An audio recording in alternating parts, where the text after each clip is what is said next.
let's keep it on topic. 1 + 1 + 1 = 3. Icons are idolatry. But J, can I talk? But it was an ex-cathedra. If God is real, why does he allow evil? Why do you pray to dead people? Traditions of men, it's a no-brainer. You're such a tyrannical reigner.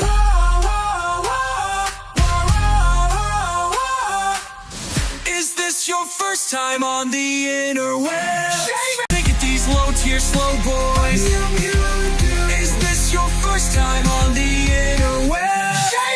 I need a ginger chew. Was that an uncreated foot fart? Unmute, dude. Stop repeating my name, dude. You goobers call in, or I'll boot you. Where did we get the Bible from? Have you read the Canons of Franzia? What are you, Catholic? Are you Protestant? I'm not trying to be mean, but do you have an actual argument? There is only one church. You are in a cult.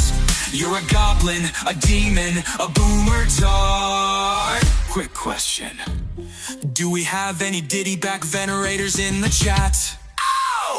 Is this your first time on the interwebs? I need a ginger chew. Can't take it, these low-tier slow boys. Is this your first time on the interwebs?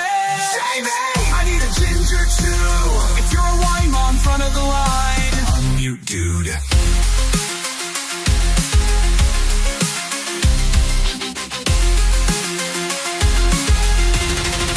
What is your epistemic justification? That argument is circular and you are refuted. Is this your first time on the interwebs? Jamie! I need a ginger chew. Can't take it, these low-tier slow boys. Is this your first time on the interwebs? Jamie! I need a ginger chew. If you're a wine mom, front of the line. Unmute, dude.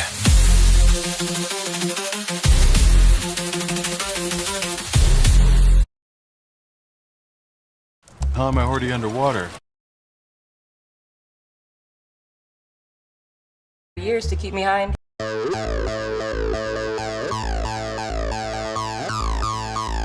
Oh yeah! There's only one thing that can bring this world together, and that begins with you. The word begins with you, not you. I'm gonna tell you what word it is. Usury! On the dance floor.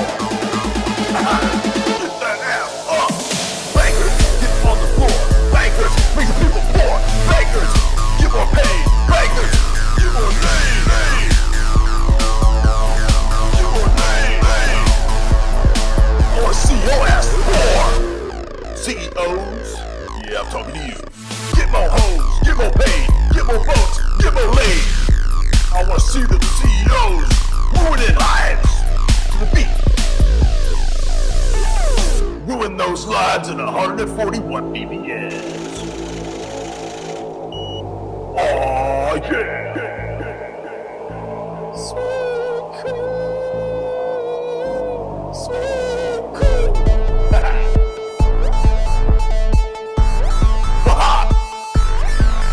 Get more name, name, name, name. Get more name, name, name, name. Get more name.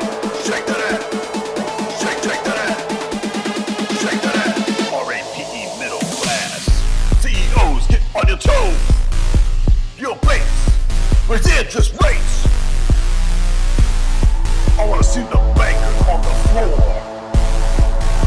I wanna see your ass poor. Make it clap. Make it fiat clap. Shake that ass. Usury.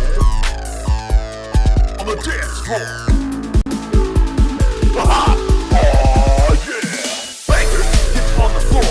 Bankers, make the people poor. Bankers, get more paid. Bankers, get more name. Only one thing can bring this world together. Destruction of the middle class. And more fiat cash in my bank account.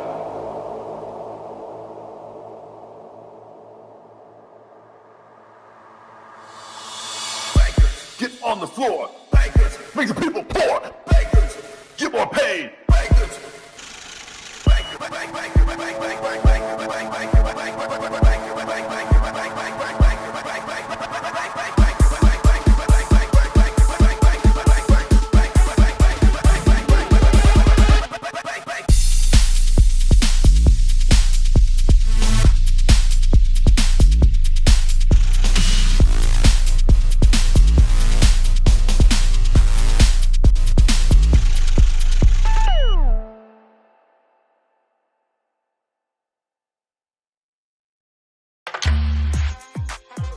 So last night.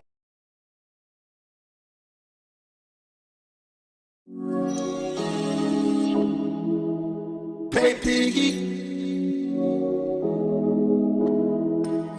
Hey piggy.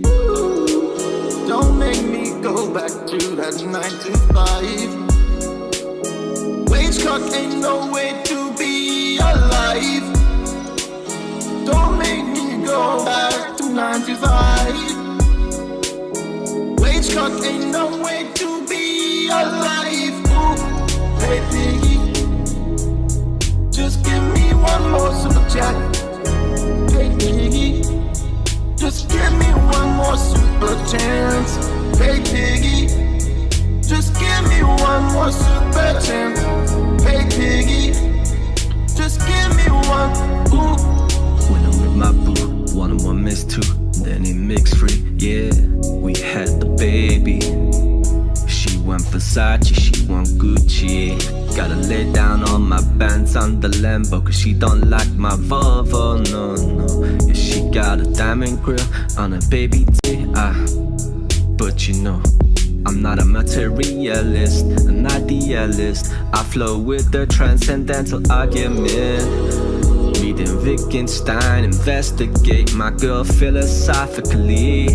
Yeah, do you know what I'm Piggy, just give me one more super chat. Hey Piggy, just give me one more super chance. Hey Piggy, just give me one more super chance. Hey Piggy, Yeah, just give me one. yeah, Ooh. straight up, I'm simply for you, girl. I want my heart, want you in my world. I see you in the super chat, I see you. All right, what's up, everybody? Welcome to another open forum, another Q&A, and this time, because every time we do it, people don't call in about what's listed as the topic, I'm gonna open it up for the people who have the FAQs. So bring your FAQ questions and bring your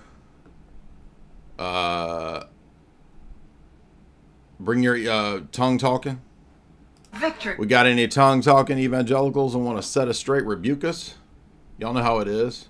I'm talking about Paula White. I'm talking about vibing with Paula White. I'm talking about that Paula White anointing. I hear a sound of an abundance of rain. I hear a sound of victory. I hear a sound of an abundance of rain. I hear a sound of victory. The Lord says it is done. Is The she Lord rapping? says it is done. She dropping the a Lord freestyle. Says it is done. Freestyle. For I hear victory, victory, victory, victory in the quarters of heaven. In the quarters of heaven, victory, victory, victory, victory, victory, victory, victory. For angels are being released right now. Angels are being dispatched right now. Amanda, ata, raka, deda, baka, sanda, ata, ambo, osa, kata, rike, eke, banda, ata, rike, didi. I hear a sound of shouting and singing. I hear a sound of victory. I hear a sound of abundance of rain. I hear a sound of victory. I hear a sound of an abundance of rain. I hear a sound of victory. The Lord says it is done. The Lord says it is done. The Lord says it is done. For I Go, hear girl. victory, victory, victory, victory in the quarters of heaven. In the quarters of heaven. You go, girl. Victory, victory, victory. Woo! Fire! Y'all see all them orbs coming out of my mouth? I done sprayed my computer. My iMac's gonna crash out. Cause I sprayed it with orbs, dog. Welcome everybody to another open forum, dog. Y'all thought that y'all just blew y'all's mind with just some low level random beatboxing. That ain't even my real beatboxing, dude. Kim Jong-un $2. Usury on the dance floor. Alan Yee, $5. Keep them stacks, fat cash. And speaking of stacks, I'm not talking about super chats. I'm not talking about weak ass fiat. I'm talking about BTC, baby. Today was a great BTC day.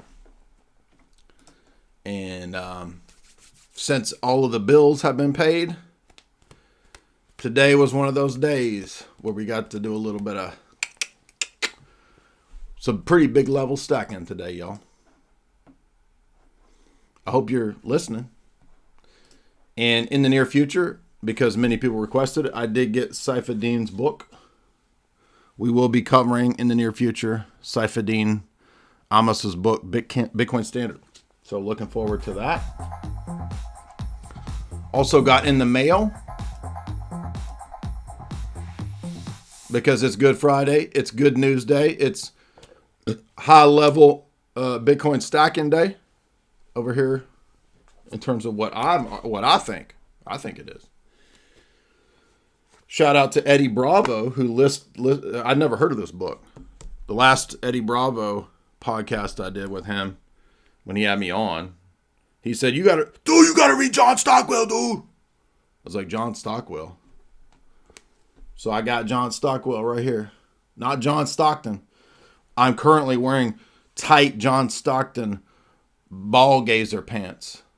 If you remember the 80s, y'all remember John Stockton, Utah Jazz, right? To show your balls. I'm wearing those, but I'm talking about John Stockwell. In charge of the CIA Angola desk and all the Angola operations. Well, guess what? When he left in 1980, two, he wrote a tell-all of all the CIA operations in Angola. And I don't know much about CIA operations in Africa. So it's going to be fun I've read the first couple chapters already. He talks about Kissinger basically deciding and determining everything that would happen. And we've got also these two, of course, we're going to do in the near future, probably for members. We've got Other Side of Deception and By Way of Deception. And of course, those are going to figure heavily in the upcoming debate with Apostate Prophet. I'm debating Apostate Prophet July 2nd, I think. I mean, it's hot in here. Hold on, I gotta turn the air on. Woo! Sweating. It's down there. Got to order in for double espresso. That's 4, if you can't count. Shout out to Paula White for that hype, dope freestyle she just dropped for everybody. That's me on the backups. By the way, somebody needs to clip that, because I'm going to share me beatboxing to Paula White. There's nobody out there in this audience who can deny that was straight fresh. That was you? You didn't realize that was me? That was pretty good. Jamie's like, that was you? Yeah, I can beatbox. Shocker. Duh. Duh, of course. Contemporary Compendium, $5. Bring all your freaking questions. Adolfo Ibarra. Oh man, I have to send my condolences for your last name there, Ibarra. Adolfo Ibarra, $5. Shouldn't these days be time of repentance, silence, and reflection, and you should avoid music? Well, then you don't need to be over here on my channel. In fact, because it is a day of repentance and joy, even though it's a dark day in the sense of the shroud of Our Lady, we are out of here in a couple hours to go to the service. So if you don't want to be involved in open Q&A, nobody's making you be here. That's why I said today in the chat, or in the show description, today is open Q&A. We're giving precedence to people who have questions over the people who want to debate. Did you hear that? Most of the time it's open forum for people who want to debate. And I said, because it's Good Friday, it's open Q&A. So Ibarra, you don't have to watch the stream. You can go elsewhere. Kim Jong-un, $2. How do you take notes when you read? Basically, as I pointed out, there's not too difficult of a pattern or of a structure for me. Really, all I do is summarize what's on that page in a sticky note. So that's it. So here's my study Bible Quran. You see the sticky notes?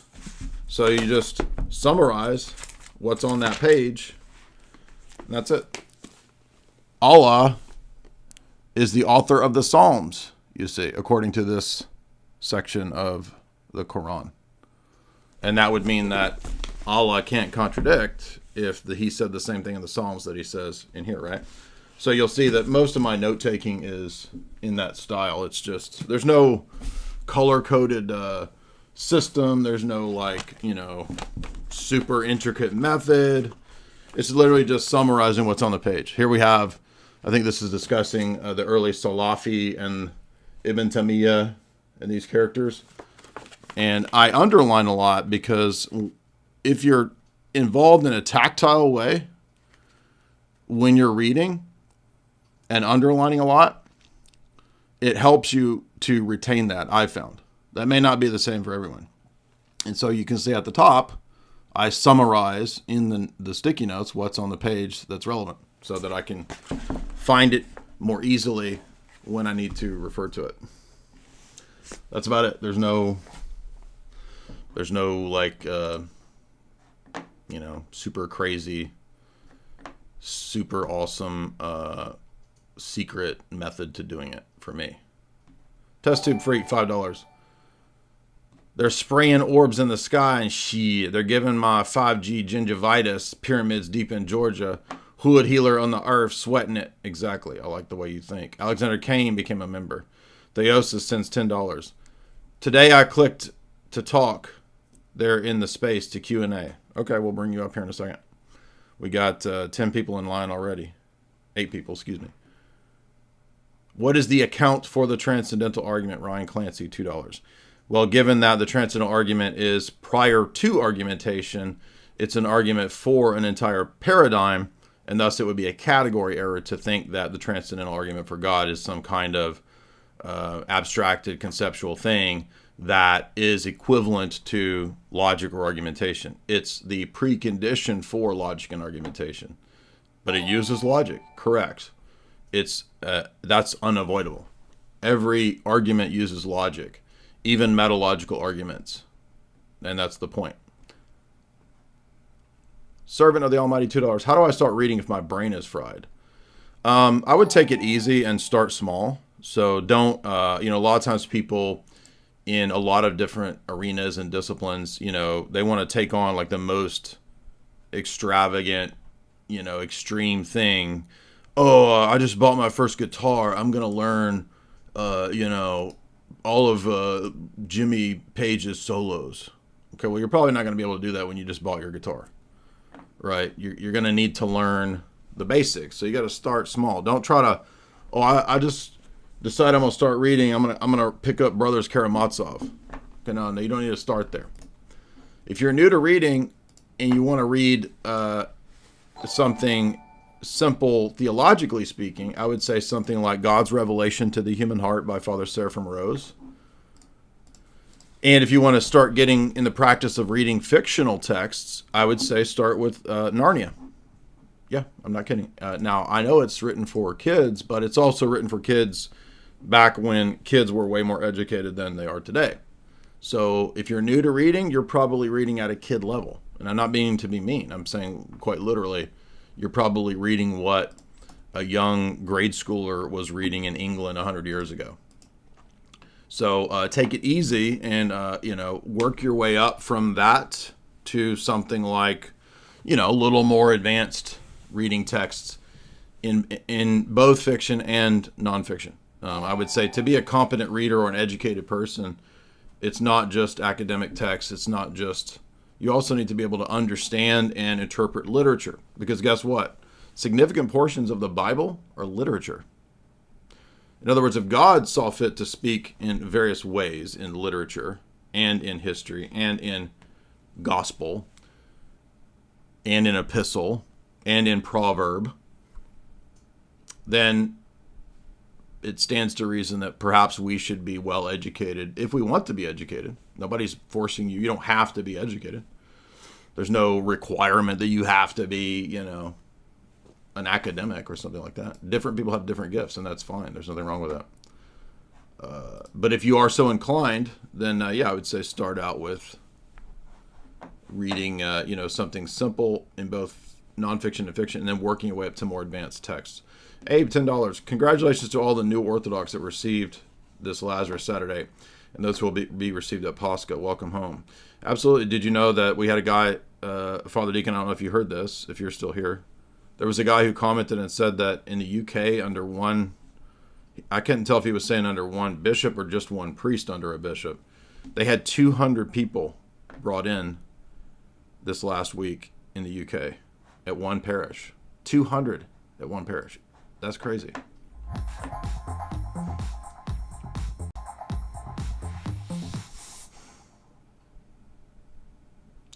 Luis Toro, $5. Can you do an in-depth video on Pentecostals? There's 65 million in America now, supposedly, between them and charismatics. We have addressed it many times. I've done many no new revelation videos, and I've done many, evangelical megachurch videos, which would include them. But yes, I guess we can do a whole stream dedicated just to Pentecostals and charismatics. That's probably a good idea. Gumstick, $20. Thank you for all these streams, Jay. God bless. Thank you, man. Appreciate that. Happy Good Friday to everybody. And I want to remind everybody that we do have a special message from Father Vladimir. He said to me to tell everyone to not be caught up in drama and to focus on the most important thing, which is going to church. So to all you piety signalers who are asking me why I'm talking about this today, it's precisely because he asked me to talk about these things today and to remind everybody to not care about internet drama, because in 2 months nobody will care about internet drama, but Pascha will matter in 2 months, you see. So the message for the third time from Father Vladimir to me and to all of you is to make sure to go to church, especially at this time when the spiritual warfare is so heavy and the grace is heavy. You see, the grace is heavy right now. And tonight is the shroud service. I believe that's right.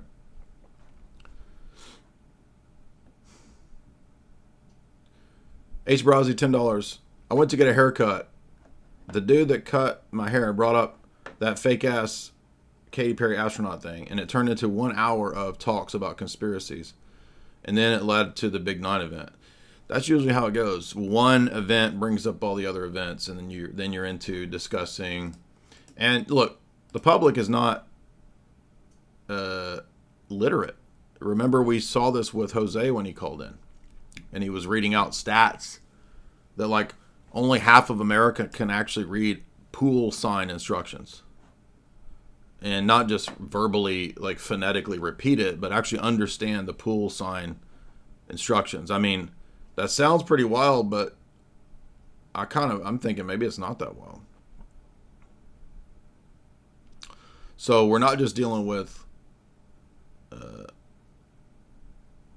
bunch of hard-headed goobers. We're also dealing with illiterate, arrogant people who are all becoming incarnations of Dunning-Kruger. Mirko Pekanak, $5. When are you going to do your next Open Geopolitics stream? I have questions and comments on Kosovo. All I know about Kosovo is what Bob Baer wrote about. I'm not talking about the fake interview with Bob Baer. I'm talking about what's in his book and what's in Coleman's book on Serbia, and what's in the chapter in Mark Curtis's book, which, by the way, is going to be very important in the apostate prophet debate. Beyond that, I'm not sure. Like, I'm not some expert on, Milosevic and the Serbian situation. I can just tell you what I've read in those books. Excuse me. All right, we got to get to the questions here, or we'll not get. So now, if you do have sort of Q&A questions, that's fine today. I will go to them, but let's make them quick and let's get to the point. If you're here to ask a question, ask the question. We don't need you preaching. Please don't ramble on and on and on. And if you're here to debate, let me know, and then we'll go into the debate format. It's up to you guys, but I am giving precedent today to people who want to ask the FAQ style questions because we always get those. And they always call in when I'm doing debates. So today is for you. Alcuin Project, $20.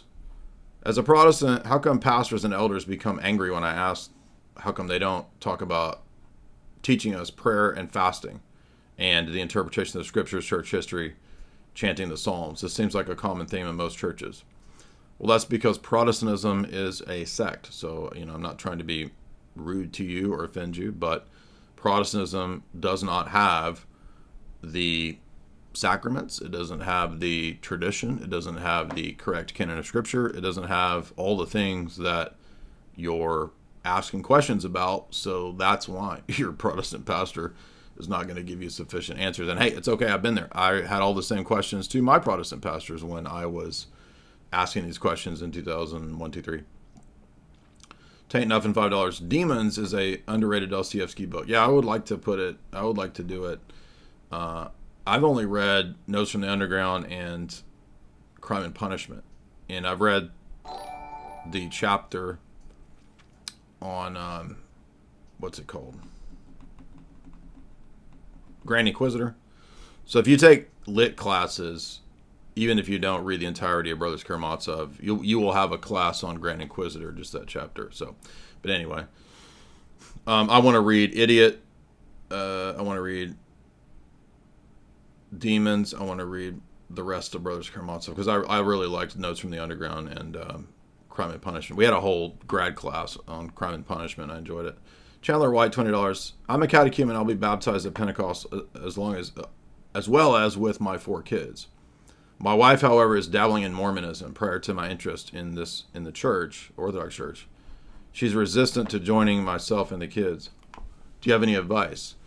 Well, I mean, if she's open to listening to argumentation and critiques, then go watch the 4-hour deep dive that Jim Bob and I just did on Mormonism. If she's not interested in hearing the critiques, I'm not sure what you can do other than to just pray for her and, be kind. Luis Toro, $5. I'm not asking or answering those questions because they pertain to private issues.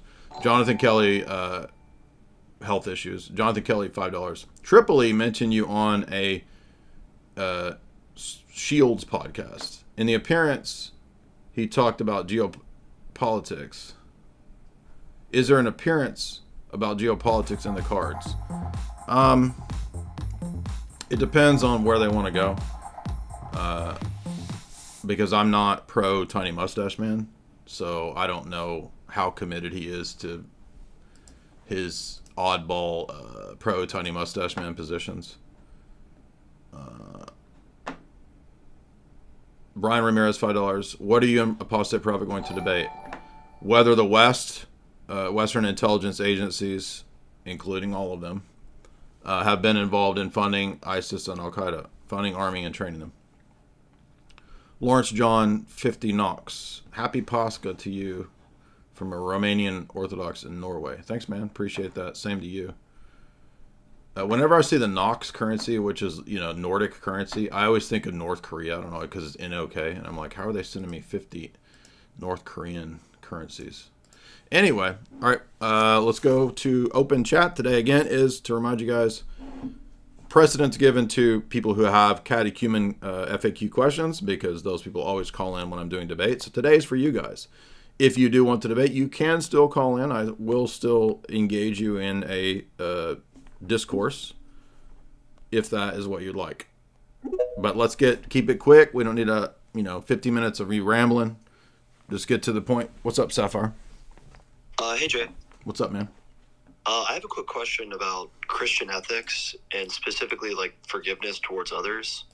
Now, I don't know if you've spoken on this in the past, and I know it's a bit political right now, but with the Metcalf situation, right? A man forgiving someone who murdered his son remorselessly. Yeah, so the answer to this is that there's no discrepancy or contradiction between desiring that there be justice on behalf of the public and your family and other families, and you at a personal level, eventually, through God's grace, being able to, at a personal level, forgive someone.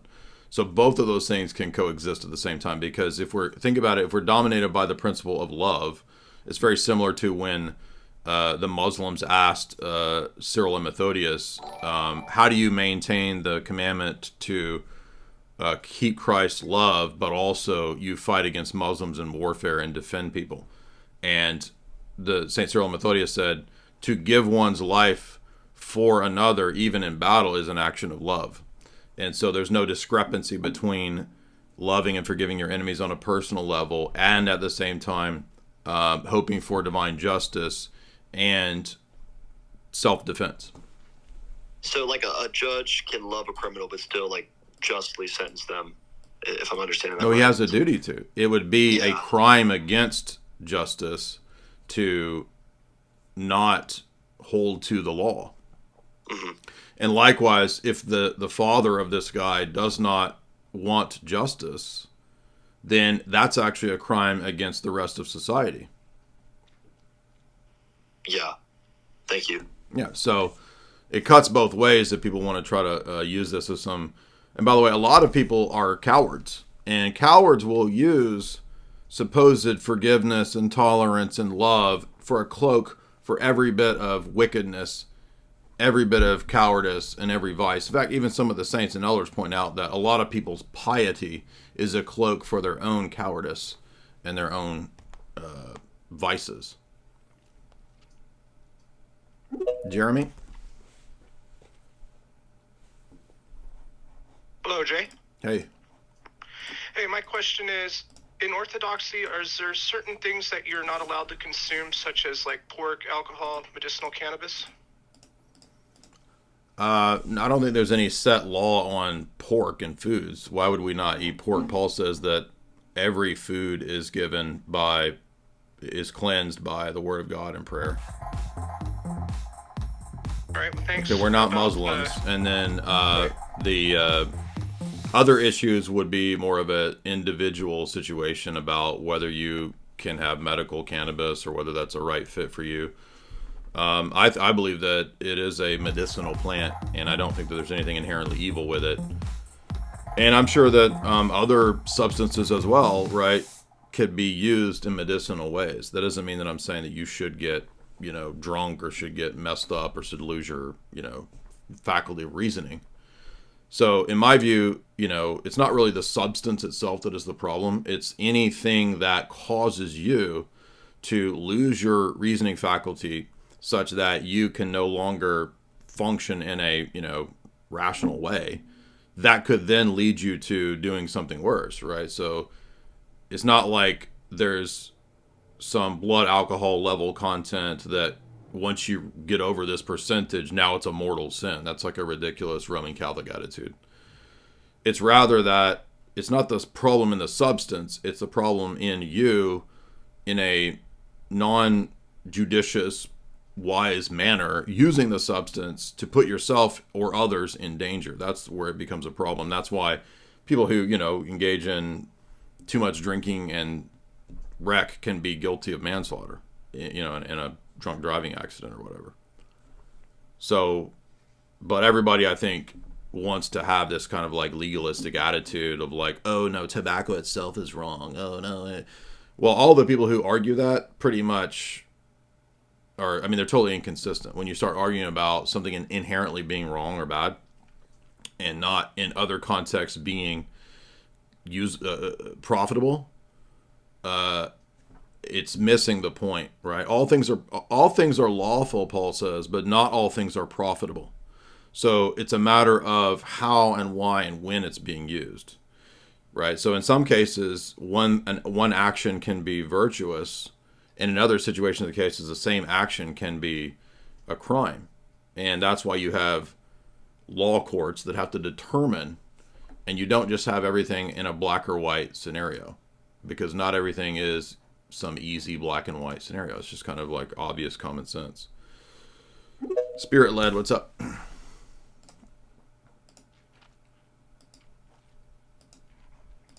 Hey Jay, can you hear me? Uh-huh. So I got a quick question about the relationship roles between men and women in a marriage, and kind of how would you explain that leadership dynamic, and how should a relationship function in that circumstance? Well, I mean, it's kind of obvious in the scriptures that, or the New Testament, right, that men are supposed to be the leader, men are the patriarch, men have the authority, women are supposed to submit to that authority. I mean, it's pretty much clear as day. That doesn't mean that a man has the authority or the ability to be a tyrant or to be manipulative and abusive, but he does have authority in the same way that in the church, the priest has the authority. It's not the women's committee that runs the church, although many churches are run by the women committee, whatever that is. I mean, it's just, I mean, I'm not trying to be rude or dismissive, but like, what do you mean? Like, I'll say this, like, I disagree with Tim Gordon when he says that Proverbs 31 is not about a pattern for women, that it's some sort of Judaic, what did he call it? He said that Proverbs 31 is a Judaic queen. I'm trying to think how he put it. It's like the pattern of life for a Judaic queen. Why would God include that in Proverbs when that would apply to basically no one else in history? I mean, it defeats the whole purpose of the Proverbs 31. So I do not think that it's bad or wrong for a woman to have their side business, to have their side income, to do that kind of stuff, if it doesn't interfere with the first priority, which is to be a mother, to be a wife, to be, those things. That comes first. Brett Sales, I guess Jay's getting a divorce. So no, I'm not getting a divorce. I hope you guys are joking. So so quick question. He's making a joke because Sam Shamoon said that. So what, I guess, what is the level at which a woman should say, hey, this isn't right, and kind of stand up for herself versus submitting to authority, and how does that dynamic work, I guess, is kind of what I'm It's just like with me and a priest, right? So my priest is my authority, but that doesn't give him the license to be an abusive tyrant, right? So I submit to him within due reason. Likewise, a wife submits to her husband within due reason. There's always limitations on authority, and you can't worship authority. And I would say that probably in some of the trad circles, you even have this tendency to worship authority, because if you think about the Roman Catholics view, right? Roman Catholics treat the papacy as the ultimate authority that must be worshipped. Well, we don't worship authority. We worship God, and there's a hierarchy of these authorities where you have spheres of authority and limitations on it, which means that they can't go outside those boundaries, or else they're violating the higher authority above them, right? So I've said this many times. So let's say my priest comes and says, the bishop and the church have decided that you must sell your properties and give the money to the church, and if you don't, we will excommunicate you. That would be them going outside the bounds of their limitations and their sphere of authority, right? There are some churches that actually do that, by the way. I'm sure there are. There's thousands of cults and con men out there. So if a husband said to the wife something like, we're going to join this Buddhist sect, and you're going to do it because I tell you to, because you're my wife. Well, in that situation, the husband is going above and beyond the legitimate authority above him, which is God, and commanding something that is against divine law, right? So the woman has a duty to rebel, just like the early Christians had a duty to not worship Caesar. So when you understand limitations and spheres of authority, which I would argue that nowadays only the Orthodox Church has actually preserved this idea. It's actually abused in the tradcat world, where you have Tim Gordon saying stuff like Proverbs 31 doesn't apply today because it's about a Judaic queen and her life. It's like that. Why would that be in Proverbs? It has no relevance or use to anyone else in the history of the church, when Proverbs 31 has been read by the church, and even as Athanasius says, that's for catechumens. Okay, well, why would we be reading catechumen literature in Proverbs 31, which has no relevance to anybody except for 5 Jewish queens in history. I mean, it's just a bizarre interpretation that Tim gave to Proverbs 31, because that doesn't fit with their idea, which again is based on Augustinianism. Remember, the Augustinian view, the only purpose of sex is procreation. Augustine didn't even believe in the unitive aspect of it, which post-Vatican II popes have actually altered. They, through the theology of the body, have rejected the older Augustinian position. And they say, well, there actually is also a unitive aspect to marriage. It's not like, they have this attitude like God, like Satan is behind the pleasure principle in the sexual act. And that's why Augustine had a hard time explaining how marriage could be a sacrament when it includes necessarily some degree of sin. So every tradcat is in this weird kind of contradictory position where on the one hand, they want to have these strict legal positions based on, it's not even based on like divine revelation and tradition. It's actually based on Aristotelian philosophy of purpose. According to the Aristotelian theology of or philosophy of purpose, your sexual organs only have one purpose, which is to produce offspring. So the primary purpose of marriage has to be the production of offspring. And anything else is either tertiary or denied. Now, post John Paul II and the theology of the body, the Roman Catholics now admit, well, there's other purposes too, right? Unitive purpose, pleasure purpose, right? All those things are there now, but they didn't used to be. So the point of all that is just to say that there's not going to be an easy one-size-fits-all answer to something that's very complex that deals with life in the modern world. And just because women are raised in a modern feminist society, it's not their fault that they were told to go to college and to do all this stuff. So it's not worth berating and sort of beating them down when that's what they were raised with and that's what they were taught. Just like I was raised with and taught that I needed to go to college and get all these degrees. And I mean, I wasted all this money that I wish I'd put into Bitcoin. I didn't want to go to college initially. I thought it was a big scam and it was a joke. But I had a lot of people prompting me and advising me to go to college. And I don't blame them because that's just like the attitude that boomers had. So likewise, most girls have been raised with the idea that they're supposed to go to college and do all the slay queen stuff, even if it's not the best scenario overall for their life. And as they get older, when they're PhDs and when they're CEOs, and they realize that men don't care about that. Men don't care that you got a PhD and you're a CEO.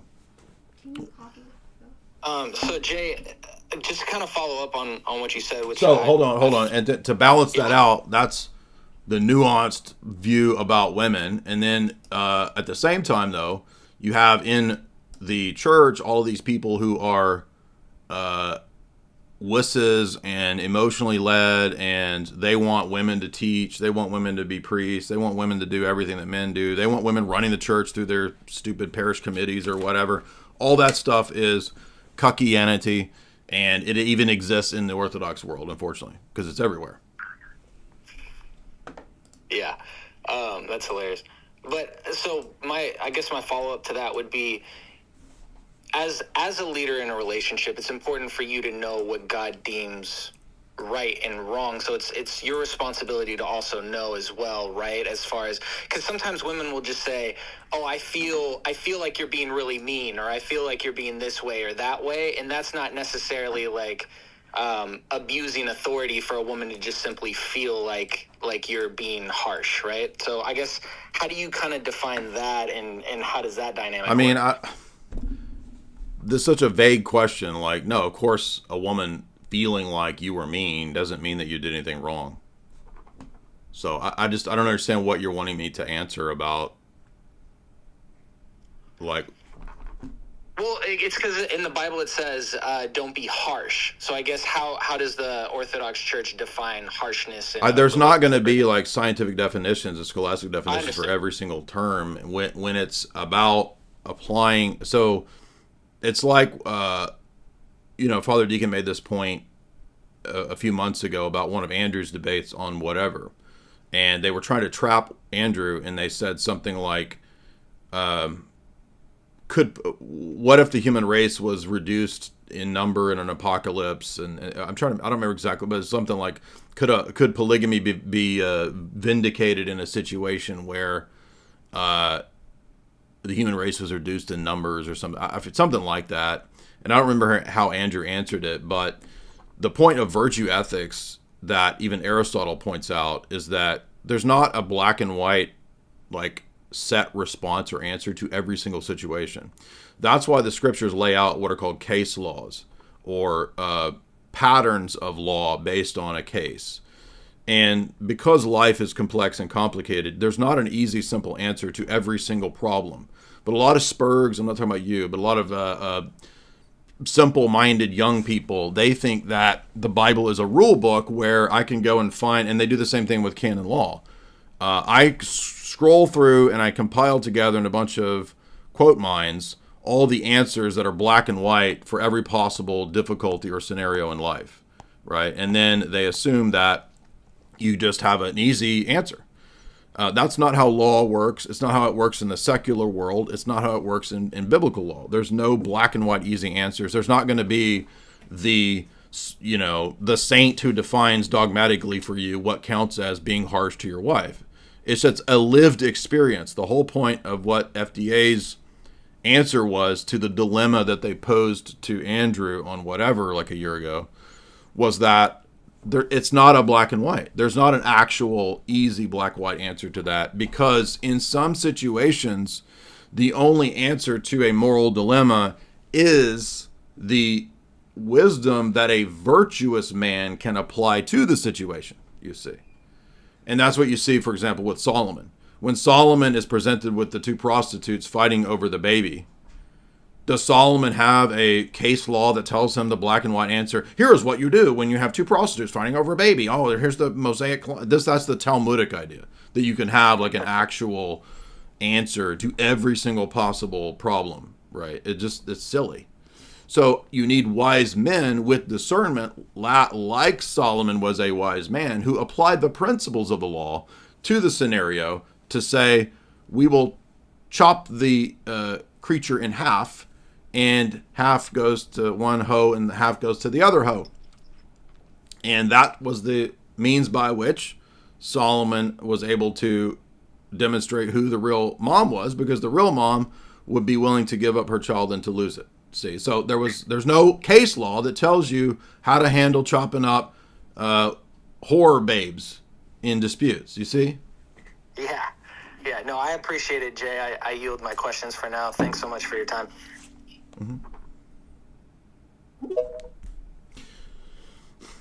Vane, let's make the questions. Let's keep moving here.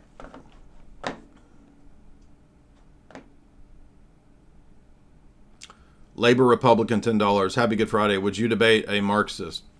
I mean, the only one who ever tried was Haas, and he had a meltdown and went crazy. I saw a video where you devised against it. I mean, because Marxists don't believe really they don't believe that debate is geared towards arriving at truth. Marxists believe that debate is a way to further revolution. So, have you discussed tag in relation to Kant? Probably 100 times. Els W, welcome. Crisp G, welcome. Became members. Ryan's channel. Is Orthodox Dogmatics by Pomazonsky good? Yes, it's a pretty standard catechesis book. What's up, Vane? Vane, are you there? What's up? All right, we can't hear you, man. Lucy, what's up?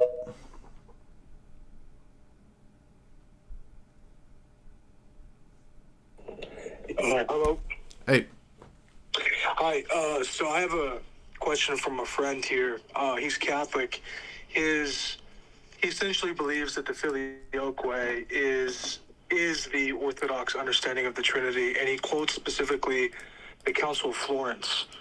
And it says, quote, "We declare that when the Greeks say the Holy Spirit proceeds from the Father through the Son, this is the same." Yeah, so go read the Tomos against John Beckos, which is a rejection of that position. So no, that's not the Orthodox. There's no Orthodox person in the world that says that will agree that is our position. The Tomos against John Beckos, you can find it online. It addresses that specifically.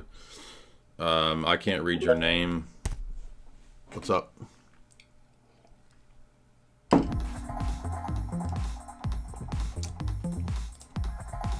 Unmute. Arabic guy, unmute. Oh yes, yes. I really liked your input. Like in my religion, yes, a hierarchy is conditional.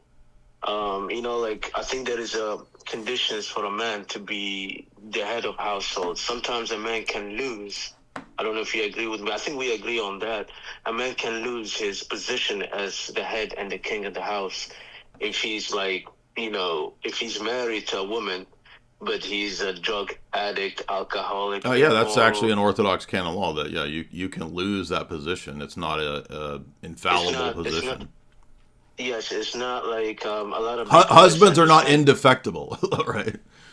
Yeah. So for me, like I have to deserve to be the head of household. But if I lose it, that doesn't mean if your wife can make more money than you lose it. No, I mean, to me, to be honest, I never, even if my woman, God forbid, she makes more money than me, I will never make her pay the bills. You lose some of that high, because a man should take care of his family and he should be the one they look up to.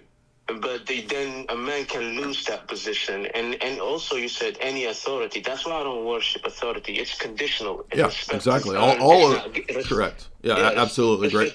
Great points. All authority is conditional. And it's really this sort of papist mindset where you can infallibly, you're an indefectible husband. Well, if you become a, drug addict, deadbeat, beating up people, abusing the youth, I mean, you still have the role, but the wife is no longer bound to you. She can remove herself from that situation. By the way, even Roman Catholics believe that. Even Roman Catholics believe that they can be separated. It's just the Roman Catholics say that the woman can't remarry, right? Because they have this extreme legalistic attitude, which they didn't even used to have in the first 700 years of the church. So, what's up, man? Based? By the way, here's Proverbs 31 that talks about what a virtuous wife is. And you'll notice these are the words of King Lemuel, but that doesn't mean that this only applies to Judaic wives. That's just so stupid. I mean, I love Tim. I hope Tim, doesn't take this the wrong way. But the idea that I don't have to listen to Proverbs 31 because it's for Judaic queens. So an entire chapter in the Bible that has no relevance to anyone else in history except for like 5 people. I mean, that's just silly. And the woman in Proverbs 31 is able to put her children first, right? As well as engaging in having her own side business. She got a side hustle, dog. Ain't nothing wrong with that. However, it is true that this woman also has quite a bit of wealth and she has servants, right? So not every woman has to have a business, right? Everybody sees everything in such like low IQ, simplistic either ors. This is so annoying, like especially in the delusional religious world, where we have, as I'm beginning to see more and more over the years, so many just insane delusional people with personality disorders who are on meds, and people that nobody in their right mind would ever listen to were it not just for internet, right? The only reason they have an audience is internet. They have no episcopal oversight, no authority over them. They're not held in check or held accountable to anyone else but themselves. It's just insane level of delusion, right? But I don't see anything about Proverbs 31 that would somehow make it irrelevant to today because it's only for ancient Judaic queen lifestyles, right? Lifestyles of the ancient Judaic queens or something. If it's a reality show, I don't buy that. Bays, did you want to speak, and then we'll go to Father Deacon? Yeah, what's up, Jay? You hear me okay? Uh-huh. So it's actually funny. It seems like we've had very similar experiences in life where your move from Protestantism, I had that college influence on me as well. I'm a Protestant. I guess I've always identified Protestant, but I'm kind of with everybody else with this whole wave. I'm considering Orthodoxy. Good. And I just had a couple of questions as I look around. So, like, as a Protestant all my life, there's so much ambiguity with, like, which churches will teach what is actually the truth and stuff like that. Like, New Bible Baptist over here teaches this doctrine that is completely different from, First Baptist Church over here. Okay. But they claim to be the same denomination and stuff. So, yeah, I'm not trying to be rude, but let's get to the question because we got 25 people who want to get in here. So get to the questions. Yep, gotcha. Yeah, so is there anything I should be looking out for when I'm looking for an Orthodox church as far as, like, which ones are going to be, is it a uniform doctrine? Should I just look for the nearest Orthodox church? Yeah, look, just check all the ones out and find the one that's the best fit for you near you. Otherwise, yeah, I mean, if they start talking about, Roman Catholic saints, if they start talking about Skittles stuff, then you got a bad one. Father Deacon, did you want to add anything? No, I'm just calling in case somebody has a question. Could I, would you speak briefly perhaps to that issue of what you were getting at with sometimes what's needed is the virtuous man in virtue ethics versus a sort of like, where is the specific canon law that tells me what to do in this case? Yeah, so, I mean, it's just kind of indicative of kind of a modern mindset. I notice that people tend to approach ethical questions either in kind of a utilitarian way or the opposite, like a Kantian way, that there's just these moral imperatives and you just follow them. But in antiquity, going back to Aristotle, it was virtue ethics. And so, cases are difficult. Now, that's not to say one thing that came up recently that I was talking to people about is the distinction between objectivity and absolutism. So those are two different categories. So objectivity in ethics has to do with the status of a moral principle or morality, which we would say is objective. It's it's not dependent on a group of people or an individual human being. Absolute has to do with the stringency, how that's applied everywhere at all times. And the third category I would add to is something called ethical monism. A lot of these people approach that. So ethical monism, nothing to do with the issue of relativity, like whether ethics is relative.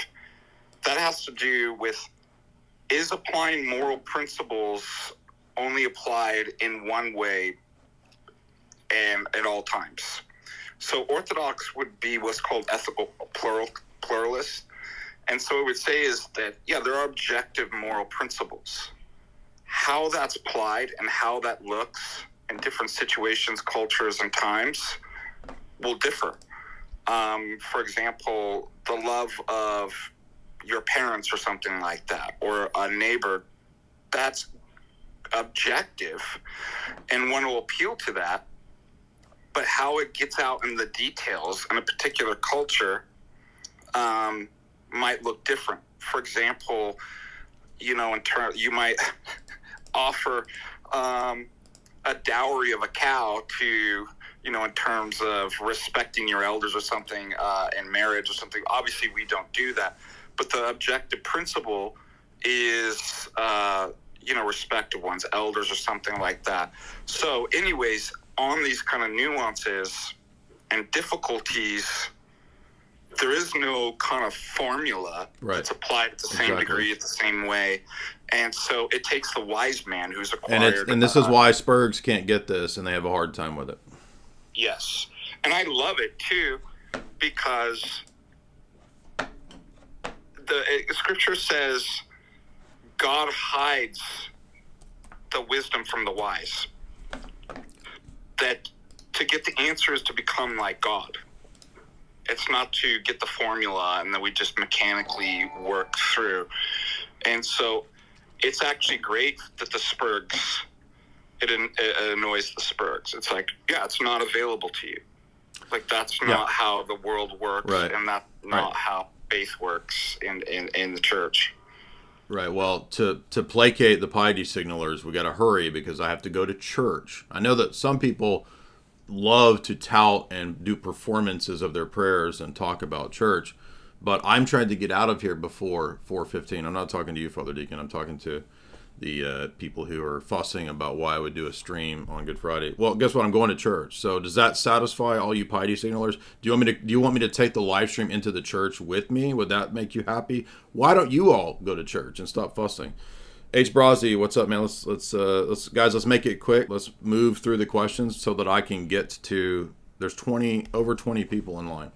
What's up, H. Brazzi? Hey, what's good, Jay? Hey, yeah, I didn't have a question. I just wanted to add something because it applies to like another something about the feminism, or specifically like I guess the marriage question that guy a couple minutes ago just asked, because it kind of ties into the societal problem we're having with I guess it kind of is more of an IQ thing, because it gets back to false dialectic. So one thing that the feminists and they've been clearly extremely successful with this is like pinning men down with these extreme false dialectics. Yes, so right. It's either there is no like in between. There is no a man is able to do this in a marriage and a woman. No. If you want any sort of authority over a woman, that's just complete control. Absolutely, there is no submission. The word submission is like venom to these damn people. And so yeah, you have to allow her to choose whatever the hell it is she wants to do within the marriage for it to be healthy. But if you don't do X, Y, and Z, like obviously like the more important things, provide, protect, care for, yada yada yada, then you're kind of a piece of shit, man. Right. So yeah, there's definitely a double standard going on, absolutely, and I'm absolutely 100% opposed to feminism. But I think what's happened is you're going to get this. I think a lot of this red pill is going to open the way to Islam, and I think Muslim backers are pushing a lot of this stuff to open the door to people in the West transitioning from. Look, the churches are all basically feminized, which is accurate in a large portion of America. And that doesn't seem to be convincing. And so you get all these red pill people. The Tates come out talking about it. Then suddenly they're Muslims. I think it's going to be this doorway into Islam.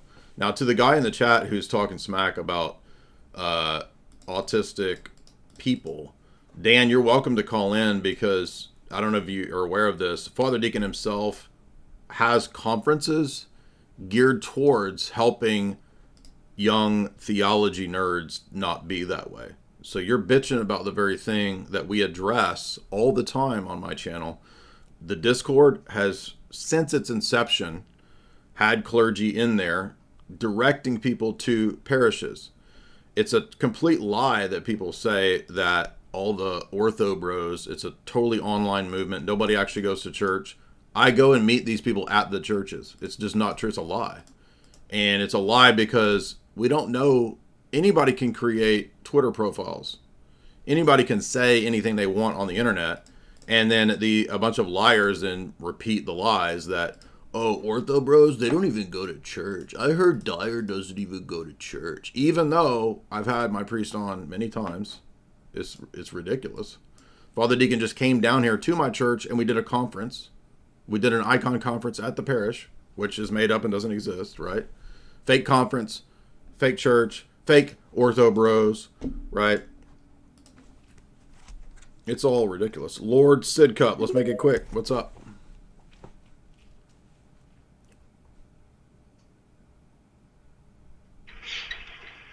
Hello.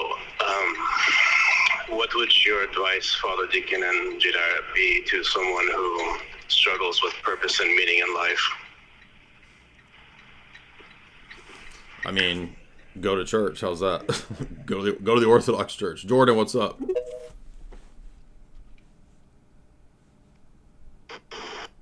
Hi, Jay. Can you hear me? Yep. Awesome. I'll make it quick. I'm a catechumen getting baptized on tomorrow, but I came across there's some Orthodox, and he was this Antiochian guy. Nothing against Antiochians, I love him, but he was pointing me towards that there are some priests and such who teach some things that sound or that are PSA, penal substitutionary atonement, like Father Josiah Trenham in one of his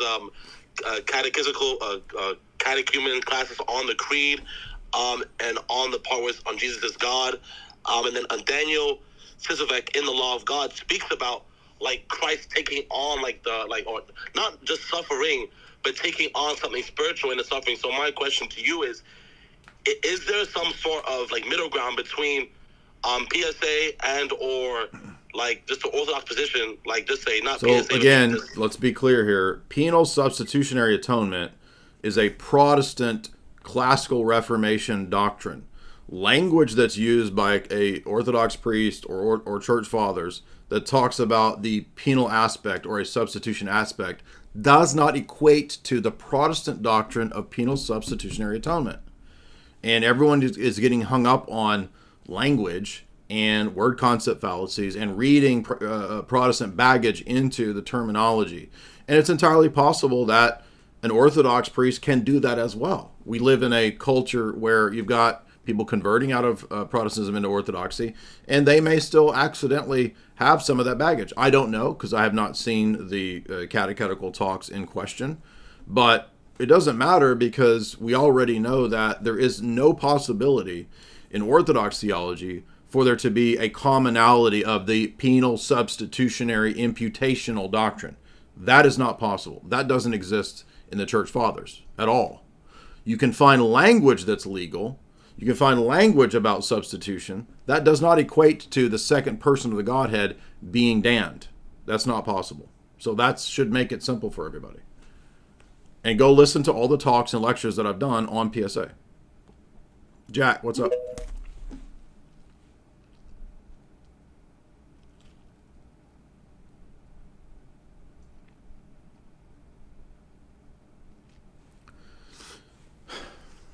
Jack, what's up? You got to have your mic on if you want to chat. Seguido?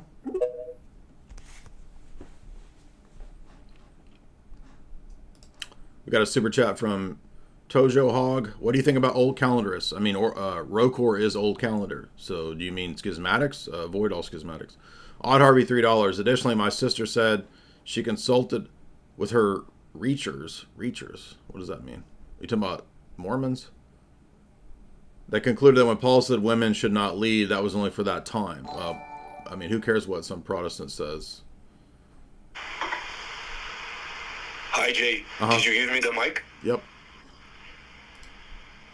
Can Tech take us so far as to only affirm the Christian Trinity or all the way to Orthodoxy? There's no such thing as a Christian Trinity that's not the Orthodox Trinity. That's the only one.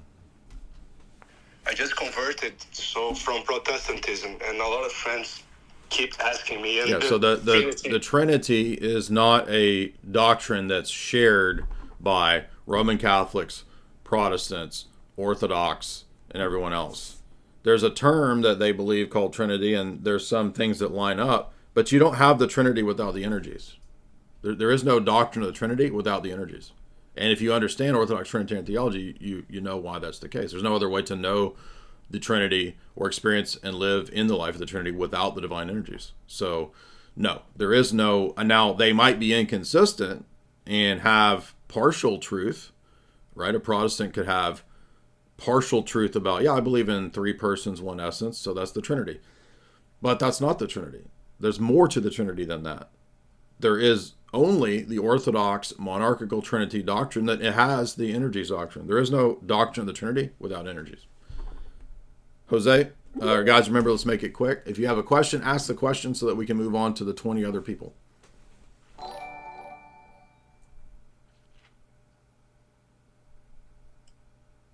Jose, what's up? Howdy, Jay. Hey. I just wanted to do a quick follow-up on the literacy recommendations you gave with Narnia, as well as what you said about Tim Gordon, too, and the Proverbs 31 woman.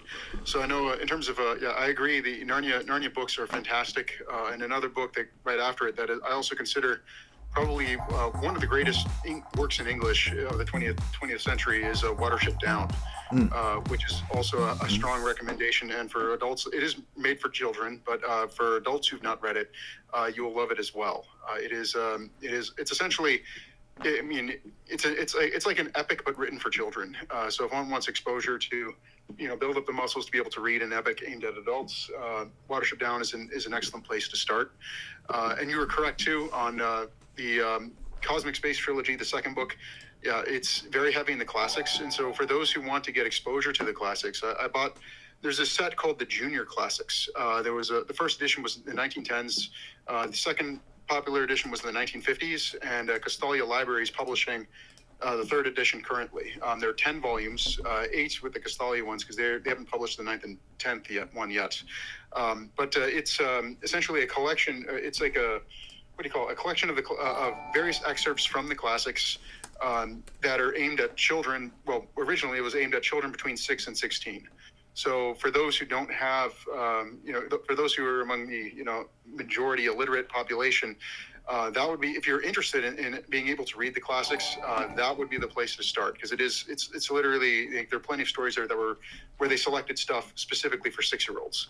So it's a place where you can get your teeth, start cutting your teeth on.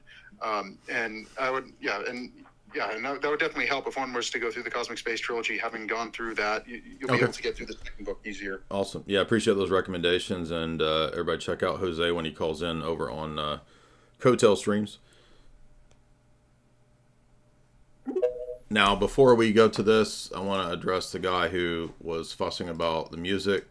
Listen, I don't know if you guys are new to Orthodoxy, but I guarantee you, your priest and your confessor and your spiritual father, they're going to tell you the same things that I'm going to tell you right here. So we don't have the same attitude that Roman Catholics, Charismatics, and Protestants, and perhaps other groups as well, have towards your good works, your fasting, and what you're up to. We don't need to know that you're fasting from music today. We don't need to know what your fasting regimen is. Okay, so Adolfo Barra, you texted me again. My bad, I was not judging you. I'm asking from ignorance. I'm a new Christian because of your loud music intro. I'm avoiding music today. We don't need to know what you're fasting from. And I'm not calling you out specifically, but in the past, we've seen many, many people over the years who do these performative actions of, I need to tell everybody how I'm not listening to music today, and why would you play music? Listen to what Jesus says. Do not do your charitable deeds before men. Otherwise, you have no reward from your Father in heaven. If you do it, don't sound trumpets. We don't need to know your fasting regimen. Nobody needs to know your fasting regimen. Nobody needs to know what you think about other people fasting. In fact, do not let your left hand know what your right hand is doing. And when you pray, here's a great sign of a lunatic. Do not make performative prayers on your live streams for all to see with your hands up. Has anyone noticed any other people doing this? This should be red flag number 1. For the hypocrites love to stand in the corners of the street praying so that they can be seen by all men praying. The hypocrites love to pray for 30 minutes on their live streams in performative prayers. That should be a red flag number 1. Does nobody remember these passages? Did you not read these passages when you were learning Christianity coming into the church? Hawes, $10. Thank you for your work. Thank you, man. Theosis, man, I'm not trying to be rude to you, man, but I don't know how many times we have to go over this with you. How can I prove the Orthodox view of the Trinity from tag if I'm talking to an atheist? It's not your job to have to prove the Trinity, man. You're going to have to work through a lot of different stages with any specific atheist. So I doubt you're going to be able to immediately argue an atheist into the Trinity. All you have to do is show their worldview doesn't work at all. And you can gradually work them over to the Trinity. I think you're looking for a formula that's going to be a perfect argument on the spot to convince an atheist, and it doesn't work that way. That's a great point. Atheists, right, the atheist problem is not intellect. It's heart and pride. What would you say, Father Deacon, to a person who says, where's the perfect formulation of the list of tag proving Trinity? I'd say that I keep it hidden in a secret bunker up here, that only during Montanica do I bring it out during the conference and show people. But it exists. Now you're making a joke, but somebody's going to clip that and say that you're a scammer, that you're actually just trying to. Yeah, I know. I think what you said's perfect. First of all, it's misunderstanding tag.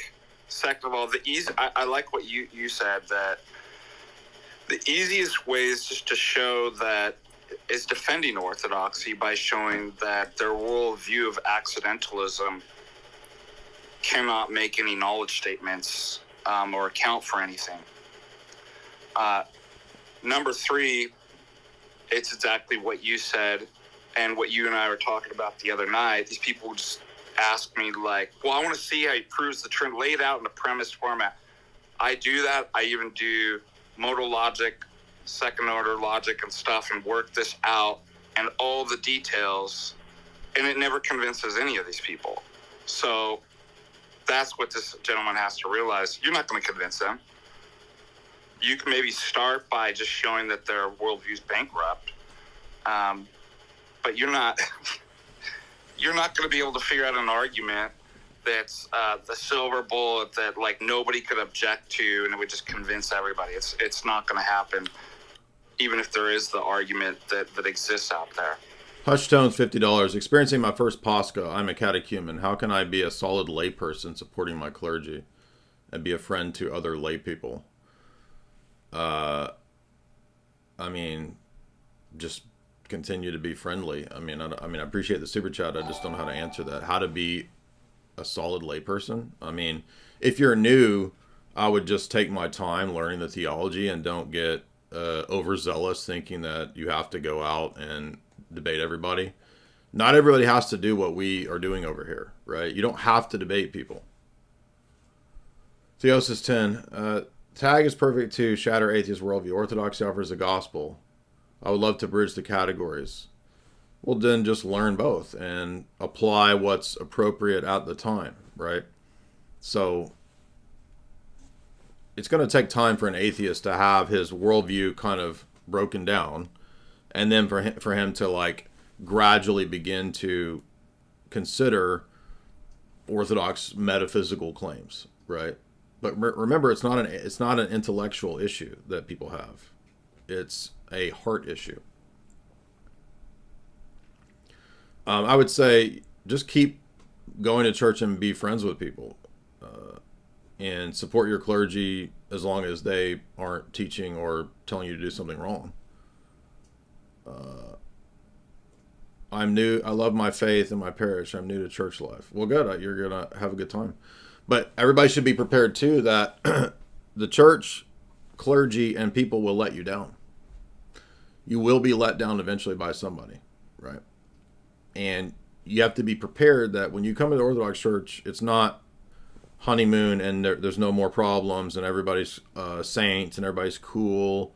You're going to have all the same problems anywhere humans are. So I'm just telling you to be prepared for that. And don't have unrealistic expectations and then get butthurt when the priest lets you down or your bishop says something that makes you angry. It's going to happen. You need to be prepared and ready to deal with that. It will happen.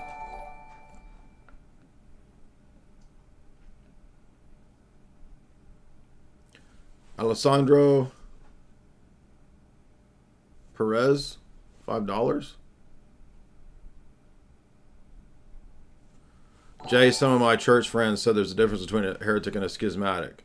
There is a difference, but the patristic teaching is that both are outside of the church. So from the vantage point of whether or not they're in or outside the church, there is no difference. There is a difference between what a schismatic is, that's a sin against brotherly love, and a heretic, which is a sin against theology.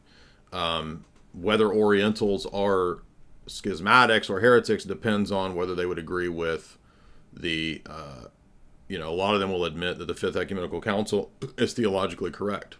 But if they reject Leo and if they reject the Orthodox Church, then they're also schismatics and heretics. Once again, the Orientals don't have a consistent energies teaching because they are confused over nature and person. So if you don't have a consistent nature-person doctrine, if you don't have the essence-centered distinction clearly and consistently, then you're going to be all messed up in your theology. And that's why you see Oriental theology all over the place. Ortho Joe, $100. Hey, Jay, I left a super chat saying that you're the reason I left Protestantism. I'm now going to be baptized in the Orthodox Church this Pascha. My whole life changed because of what you did and what your work was all about. God bless you, Jay. Thank you, man. I did read I think you were the Pentecostal guy. We had a Pentecostal preacher who converted to Orthodoxy. Is that you? I think it is. Thank you for that comment there, man. Appreciate it. Yeah, I think, we begin to see, hopefully, some Pentecostals and charismatics coming to understand that, that's an insane heresy. And I'm not meaning to be mean to people. I'm saying the teaching that gibberish is somehow of God, it's just weird. It's insane. It's not at all what exists in the New Testament, and it never existed until, 100 years ago, 1800s? Cestro, $5. When is your lecture on Jacobian Orbanomics? Well, if you have the decoder, you would know that all of my lectures have really, truly been about that. But you need a peepstone decoder, kind of like my boy Joe Smith had. Joe Smith and Momo Mohammed, they had secret decoders. And when you get your decoder ring, you can actually decode all of my lectures to get the secret, real Gnostic teaching that I was really teaching the whole time. NS, $5. Can you explain why the crucifixion was necessary? I don't have a simple, coherent way to explain it. To heal our natures. So it was also a demonstration of love. So it was also the way that, how else would death be destroyed, right? Other than to take on our nature and to destroy death. I did a whole talk on this called You're in a Cosmic Battle. So go watch my Cosmic Battle video. Nikolai, go ahead. The late Father Thomas Hopko's The Word of the Cross is a good resource for that. Okay, Nikolai, what's up? God bless. Am I audible? What's up, man? I was struggling with putting together in words how the one logos relates to the many logi. So maybe you could help me there. Well, logi are just divine ideas. And so there's one mind in the triad. God has more than one idea. He has many ideas. And every divine energy, and a logi is also a divine energy according to Palamos, they're all from the Father, through the Son, and in the Spirit.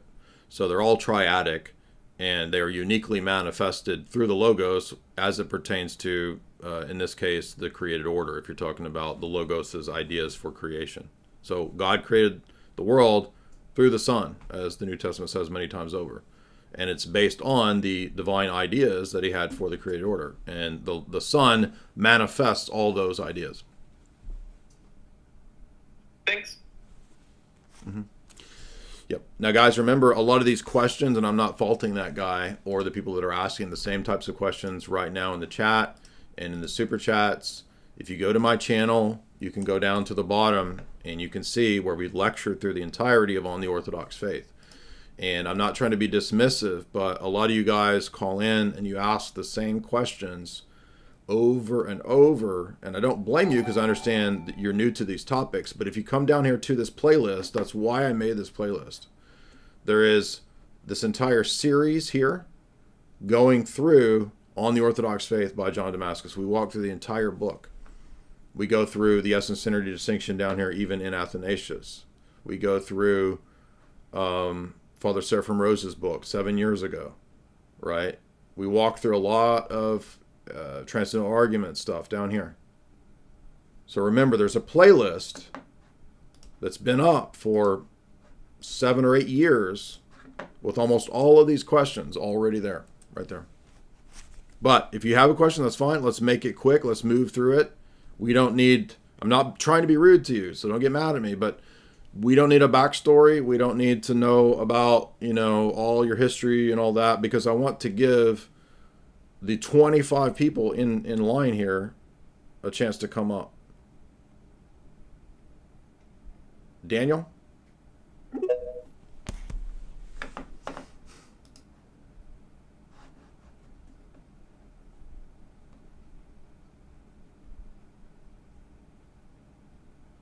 Daniel, I'm you. Hey, Jay, can you hear me? Uh-huh. Hey, can you explain to me the why specifically Jesus, when he went up on the mountain to fast for 40 days, obviously he is God. He is perfect. He cannot sin, though he could be tempted. What was the what was the reason for him going on the mountain to fast for 40 days? Well, for one, he's setting an example, and number two, he is himself the embodiment of Israel. He is the new Israel embodied, and so Israel wandered in the wilderness for 40 years. Jesus is going into the wilderness to wander in his own recapitulation of the history and life of Israel for 40 days and for 40 nights. So it's partly symbolic, partly He's setting an example for us, just like he said when he got baptized, right? John the Baptist says, I have need of being baptized by you, not me baptize you. Jesus says, let it be done to fulfill all righteousness. So he's setting an example, just like when he prays to the Father, he's setting an example for us. Okay. I guess I never thought about it. Despite reading, I never thought about it like that. Thank you. Mm-hmm. And most patristic exegesis will say basically that. Preston, what's up?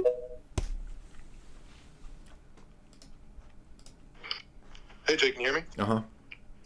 Okay, so I was a fourth generation Seventh-day Adventist. I left, I rebuked it.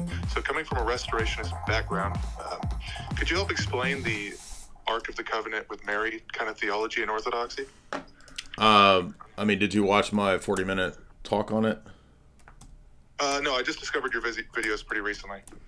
Okay, so I'm happy to address a specific question if you have it, but I have a 40-minute video specifically on that topic right here. So do you want to specify like a more precise question? Well, actually, okay, let me just think about that. I'll hop out then. I mean, you can ask a question like what do you want me to specify about it? Well, I guess I'm just kind of confused because I mean, coming from my previous thought and knowledge with it, my thought is that the law, the 10 Commandments, is what's in the Ark of the Covenant. So I just kind of have a problem wrapping my head around Jesus isn't the law. He is the law. He's the living Torah. So what do you mean? It's not just the law that's in there. It's the manna and the rod of Aaron that budded. All three of those things are in the Ark of the Covenant. All of those things point to Christ. Okay, and that's said in the scriptures and stuff. I just don't know where it's at. Yeah, well, if you read the book of Hebrews 7 particularly, 4 to 7, will explain every aspect to which that is. All right, so now hold on a second. Hey, what's up? Hey, what's up? You're not streaming right now, are you? Yeah, but what's up? Oh, you're live, by the way, but go ahead. Oh, I was just going to see if you had a debate coming up with Rudban.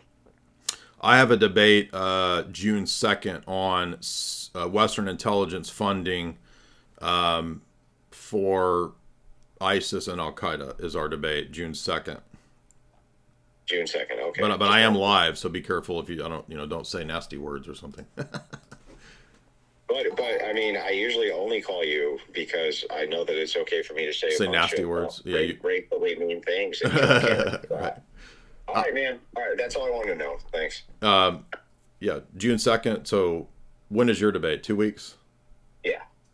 Yeah, it's a different topic, though. He wanted to debate me on that. So I'm not trying to conflict with your debate with him. That was something that he wanted to do a long time ago. Oh, there's no conflict. I was just curious. Okay. All right. Thanks, man. Yeah, later. Hopefully that didn't shut down the stream. Sometimes when you get a phone call, it shuts down the X-Space. All right. Cleve, what's up, man?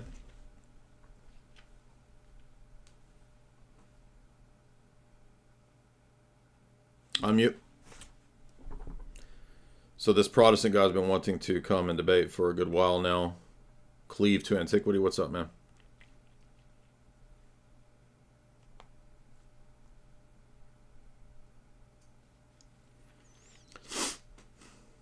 You may have to walk closer to your router or go get a better signal, man. It's not connecting. Cleve, you want to come out and try again? I'll bring you up next because it's not connecting. All right, so let's move through it quick. JP, what's up, man?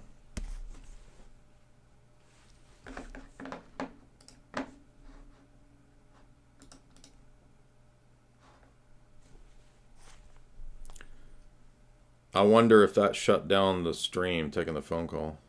I might have to restart the space. Can you guys hear me? It's not connecting to him either.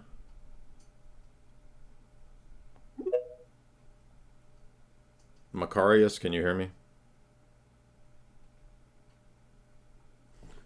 I might have to create a new stream. I mean, a new space.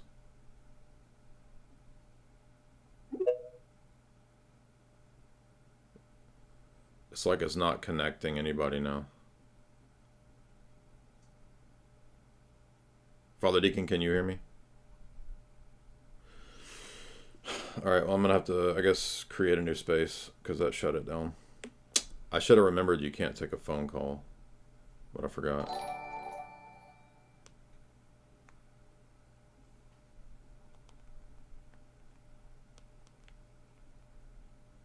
Okay, guys, I'm creating a new Twitter space. So come on over here to the new one. Catholic, Protestant, Muslim.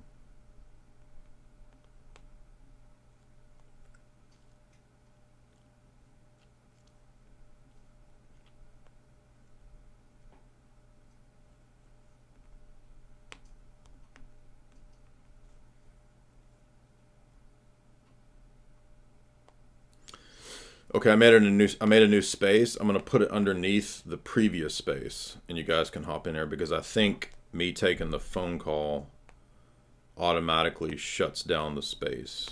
So here we go. It's linked underneath, and let me restart that because I think this Protestant guy has been trying to get on here for a while. So let's go ahead and start the new space, and then give it to you guys here in the chat as a link.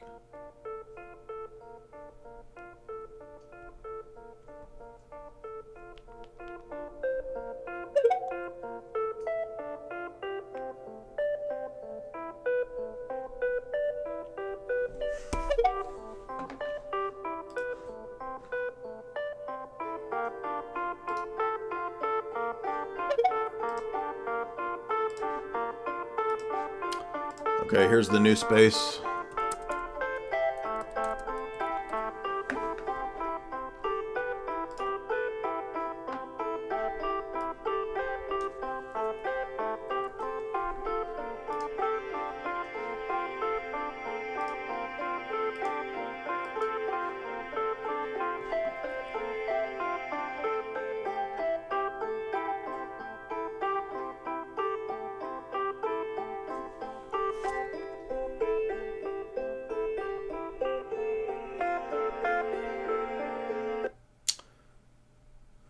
All right, welcome back to the new space over here on Twitter.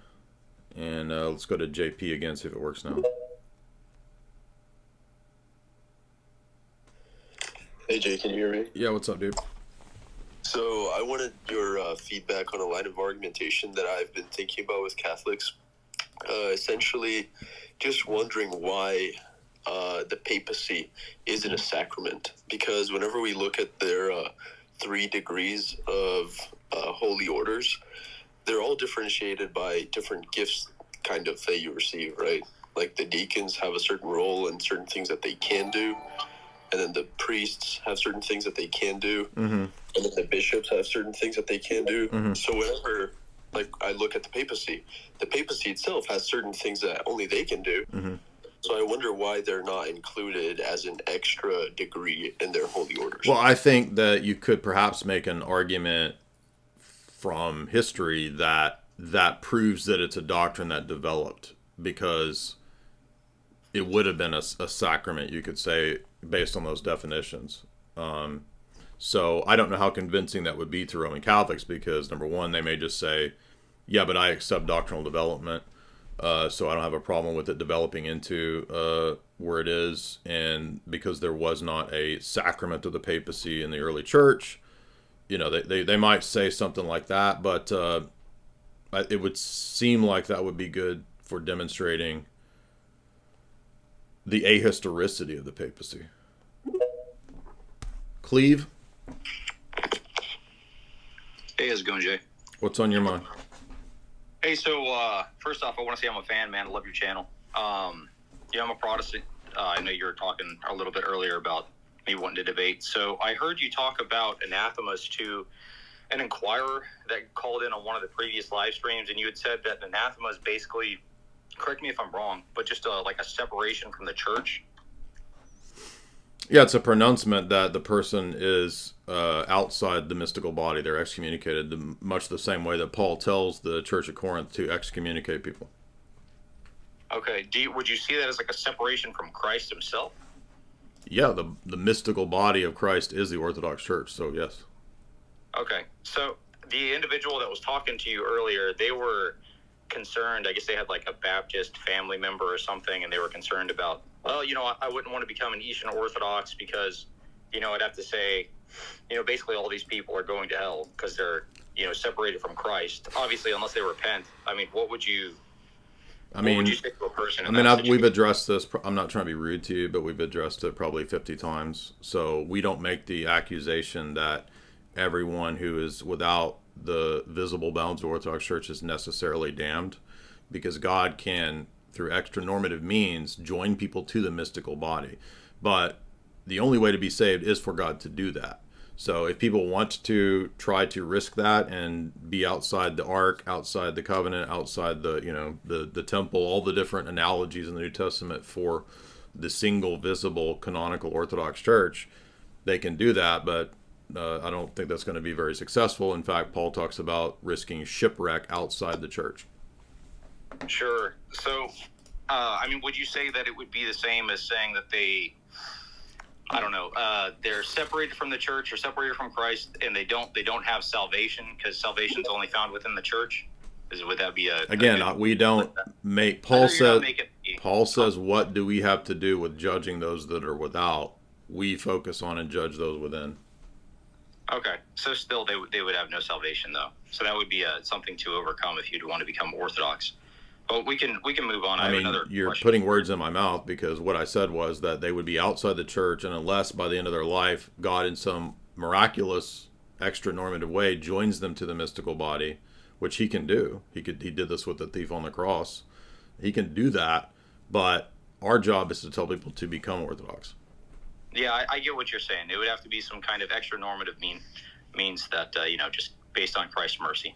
We believe that the Orthodox Church is the mystical body of Christ. It's a visible thing. There is no invisible church. It is that single visible thing. One Holy Catholic Apostolic. Yeah, I'm aware of the belief. I just wanted to kind of get that definition for anathema. Now, I guess question for you: when you talk about the infallibility of ecumenical councils, right? What do you refer to specifically regarding the ecumenical councils that is infallible? The dogmatic teachings. Okay. How do you separate between the canons that are dogmatic and those that aren't? No. Canons are not the dogmatic teachings. Those are two separate things. Canons are church law. So that's applying the principles to the time and to the place. And those things are flexible. They're binding, but they're not necessarily infallible, because it doesn't make sense to talk about infallibility for something that's a temporal decision or judgment. Sure. Can you, like, I don't know, let's say in the modern day, your bishop just completely disregards certain canons from ecumenical councils if they wanted to? So the bishops are the highest authority in the church, and so they have the duty, the job of applying the canons and interpreting them. So yes, they can make mistakes, but I don't think that the general attitude of the bishops would be to completely discard the canons. They would be looking at all the canons and then coming to an assessment or a judgment on particular cases, which is exactly what happens in the Orthodox Church. Yeah, I mean, I understand there's the concept of oikonomia, where there's a little bit of flexibility in application as far as like the discipline for certain canons. But what I've always been told is that you can't just outright reject the canon or never use it. Like, you have to find some sort of modern application of it. Would that be the case, or am I mistaken in that? I mean, I don't even think that makes sense, given that there's canons about places that no longer exist anymore. So, I mean, there's canons that relate to medieval social structure that priests can't ride horses because that was a sign of nobility in the Middle Ages. So none of that's relevant today. Okay, so I mean, would you just be able to? I mean, you're saying the canons that are no longer historically applicable, right? Those aren't really in force anymore, basically. How would they be? Yeah, that's what I'm saying. Like, I would agree with that point. But for instance, within like Nicaea 1, you have Canon 11 that talks about two classifications of worshipers that no longer exist today. How would we kind of reconcile that with the modern practice in the Eastern Orthodox Church? What do you mean that no longer exists? So it talks about hearers and prostrators. They're a separate classification from a catechumen. They would be dismissed at the same time. But the context of the canon was basically that if you were an apostate... So this is people who had given up the Gospels or had fallen into some, serious error at the time of persecution. Right. Yeah, they were apostates, and this was a canon. It's a penance, basically, yeah. I'm sorry, I didn't hear that. It's a penance. It's a canon of penance and teaching. So... where they're placed in the church, the prostrators, the hearers, is not only a pedagogical lesson that one's sin removes one farther out from Christ. So they use the geography of the church to teach the person that too. But it's a time of penance. It's a penitential. Yeah. Right. So this is an example of the church being able to bind and to loose. And so at that time, the church decided, if you've committed this sin, then this is the penance. You're going to come to church and you're going to do these prostrations, and then after 2 years you can commune. Yeah, I'm aware with that. They would withhold the Eucharist from them and things like that. And well, that still happens in the Orthodox Church today. Anyway, so I feel like you're looking for the thing that we actually literally addressed. I'm not trying to be rude to you, but maybe 30 minutes ago in here, which is that there's no way that law is intended to be universally, absolutely applicable in terms of canon law or church law or even the Old Testament penal sanctions.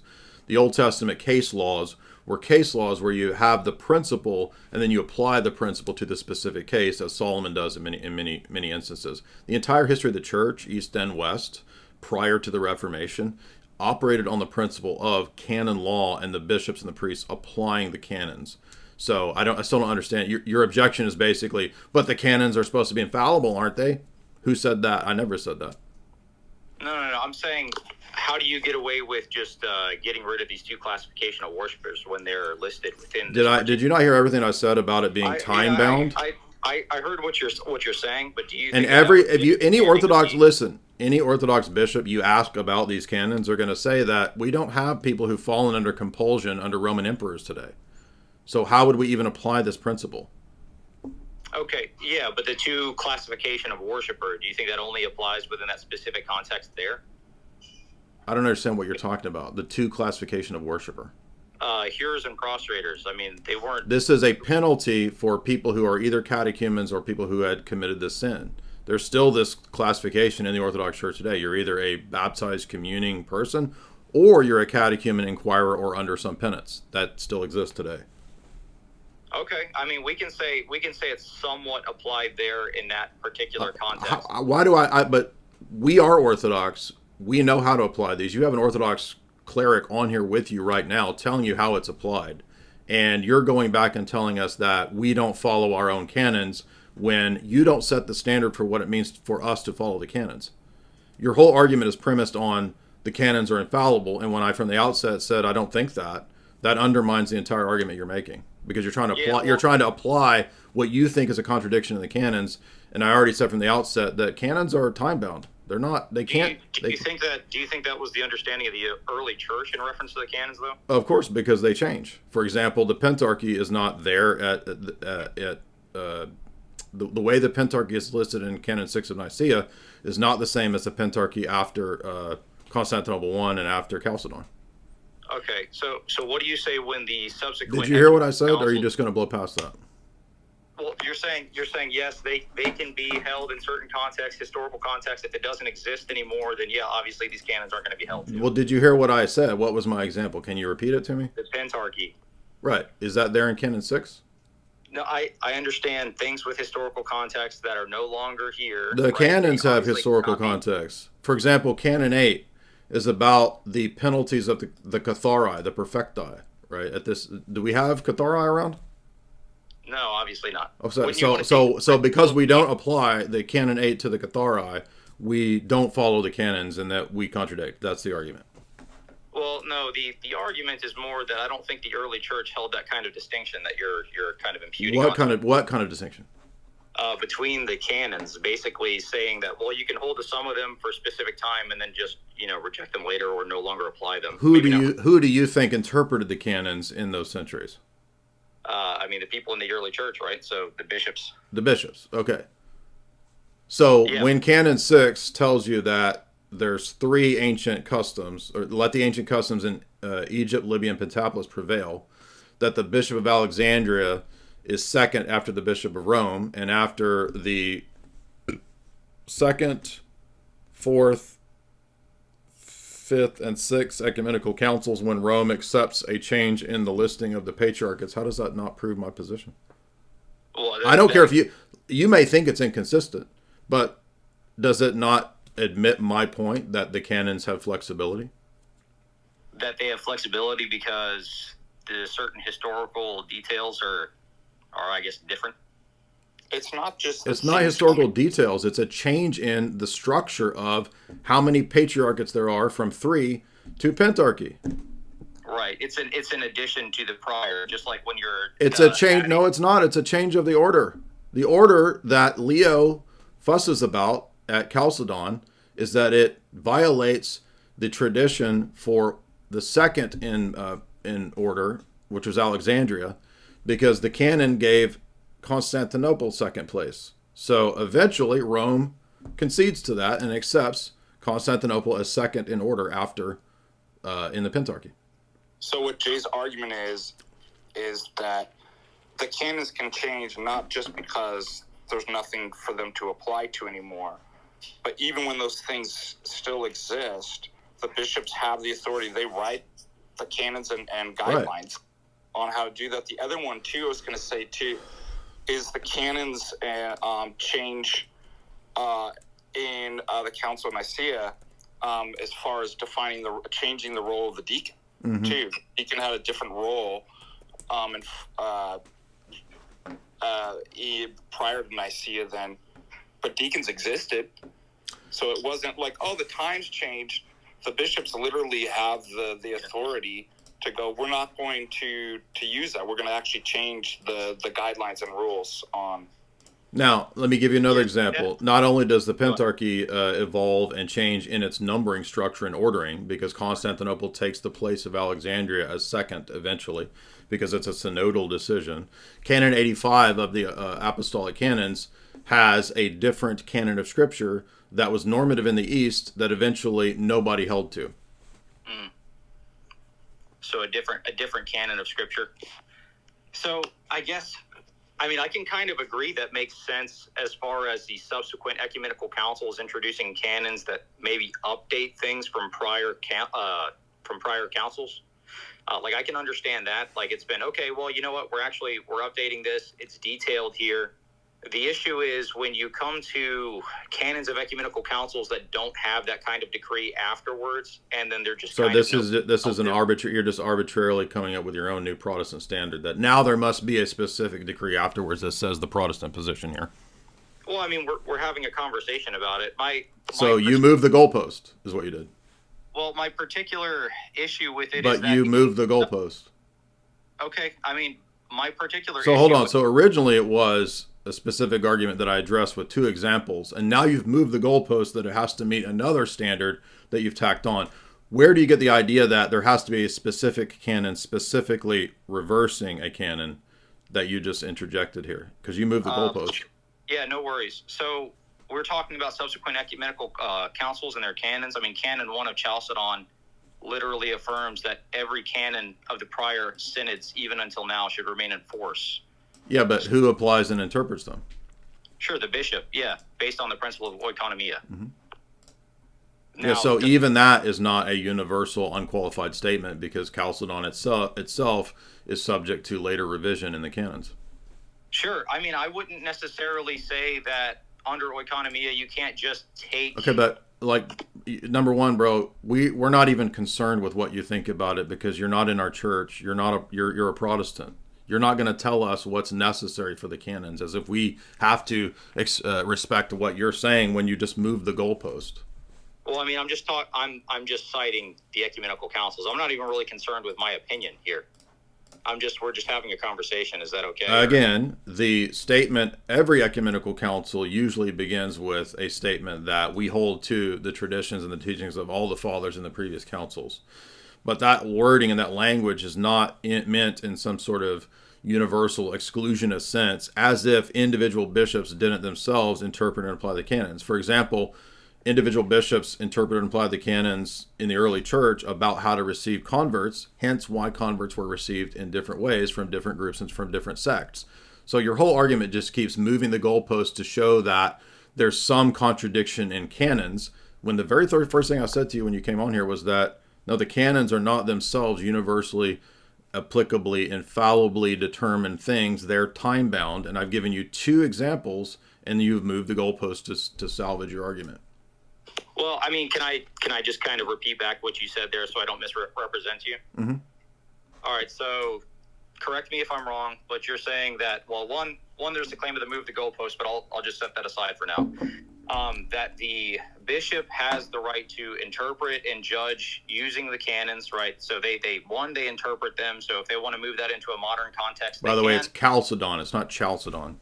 Okay, well, they can interpret and apply judgments based on the principle of oikonomia. They want to, however they want to apply them, they can. Is that correct? What specific argument did I give? I did talk about that, but what specific argument did I give you? Twice. You're talking about you gave a couple different arguments. Right. Which one? You gave the Pentarchy earlier about an updated canon. Mm-hmm. And then I gave another argument about what? What am I missing, Jay? I'm sorry. The second argument was that the apostolic canons, which were the normative church law in the East in the 300s, they have a canon of scripture that was used throughout the East. Yes.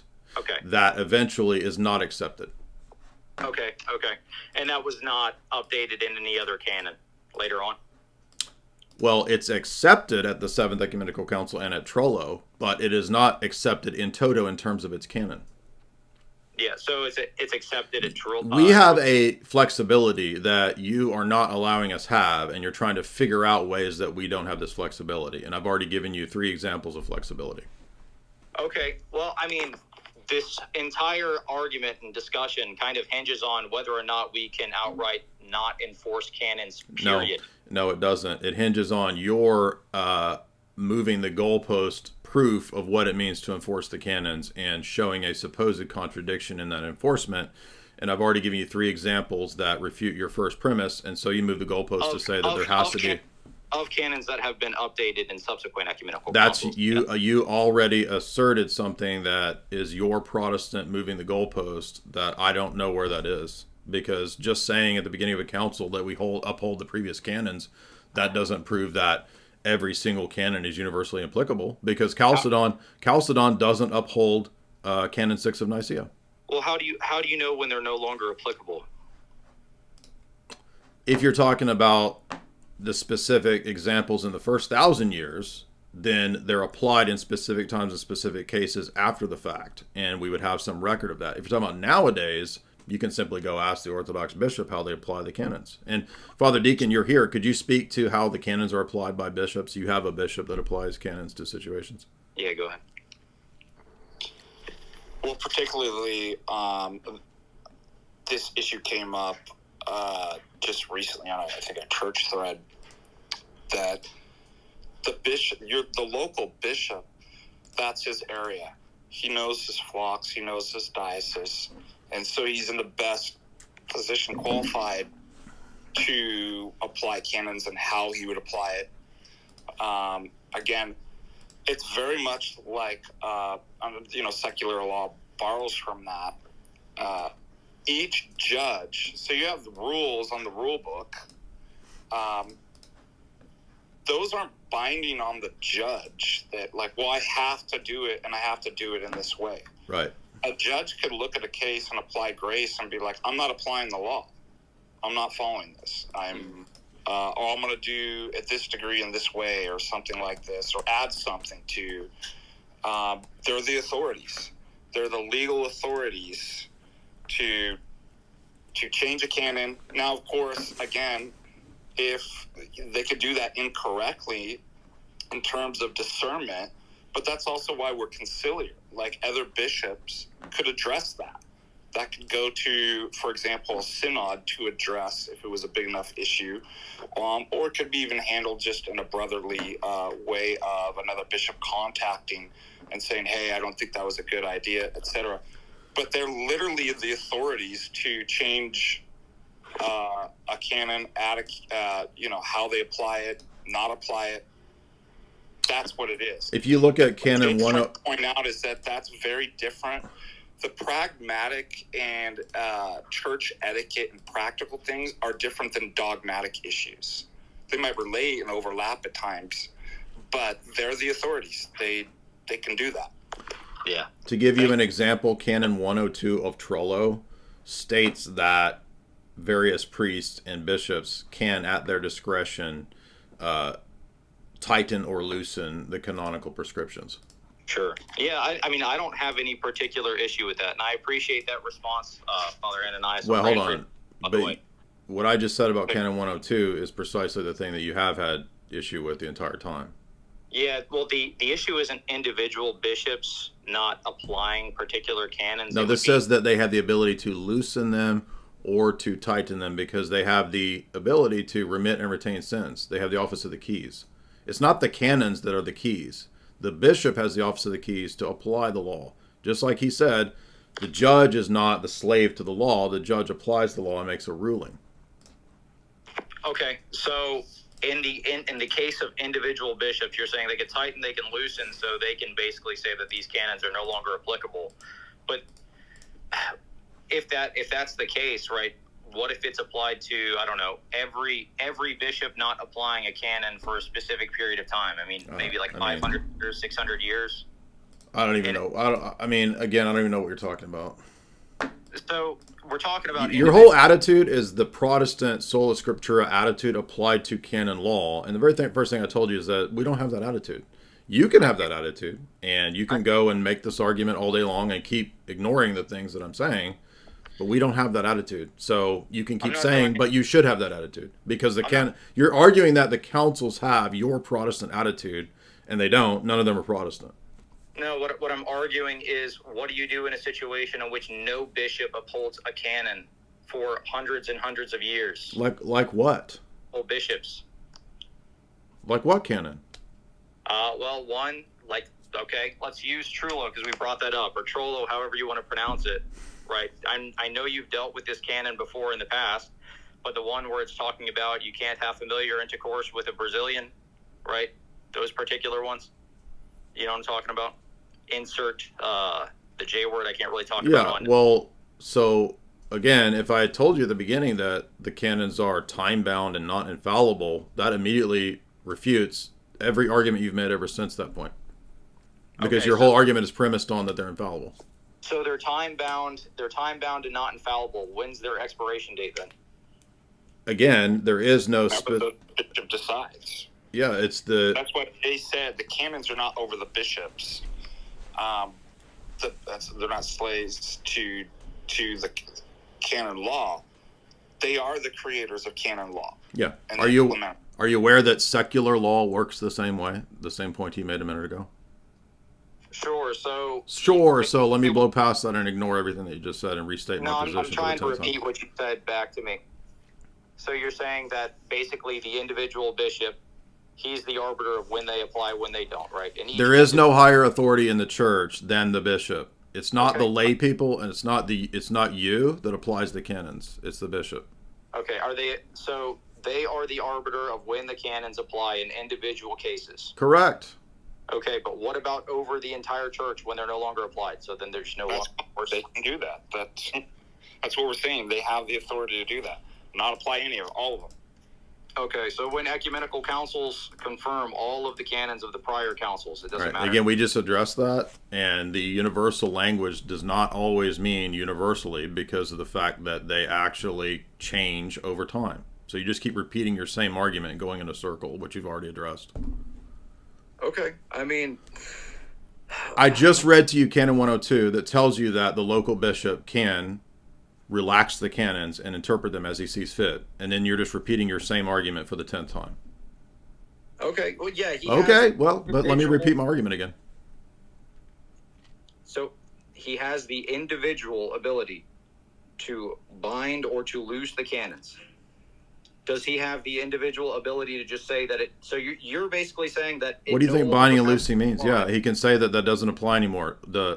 A priest can go ride a horse because we don't live in the Middle Ages anymore, where it forbade priests from doing what nobility did. That was to show in society. Yeah, we don't have any. Why are you interrupting me, man? I'm giving you clear examples that show that we don't follow every single canon, and your whole argument is just that you're bound to it like a Protestant would view the scriptures. Okay, so you're saying that the bishop themselves can say whether or not... Okay, this is about the 10th time that we've answered this question, and if you're going to keep being obtuse, what's the point of yes, how many times do I have to tell you that the bishop can determine these things? That's what we just said for the 5th time. Yeah, in each individual case, man. In each individual case. That's oikonomia, right? But not whether or not you outright reject the canon. No, that's exactly what they can do. They can decide that canon no longer applies. Okay, no longer applies in perpetuity? Yeah, sure. Okay, in this case, where that's documented. In this case, that they have that capability to say. All right, this is so stupid. We're not gonna. I'm done. This is the dumbest thing I've ever had to deal with. This is so stupid. It doesn't need to be documented. That's how the church. That's why he's moving the goalpost for the 5th time. Where is the documented case that a bishop can actually say that it's not for him? Binding and loosing means that he knows when to apply or not apply. Not apply means that it's not bound anymore.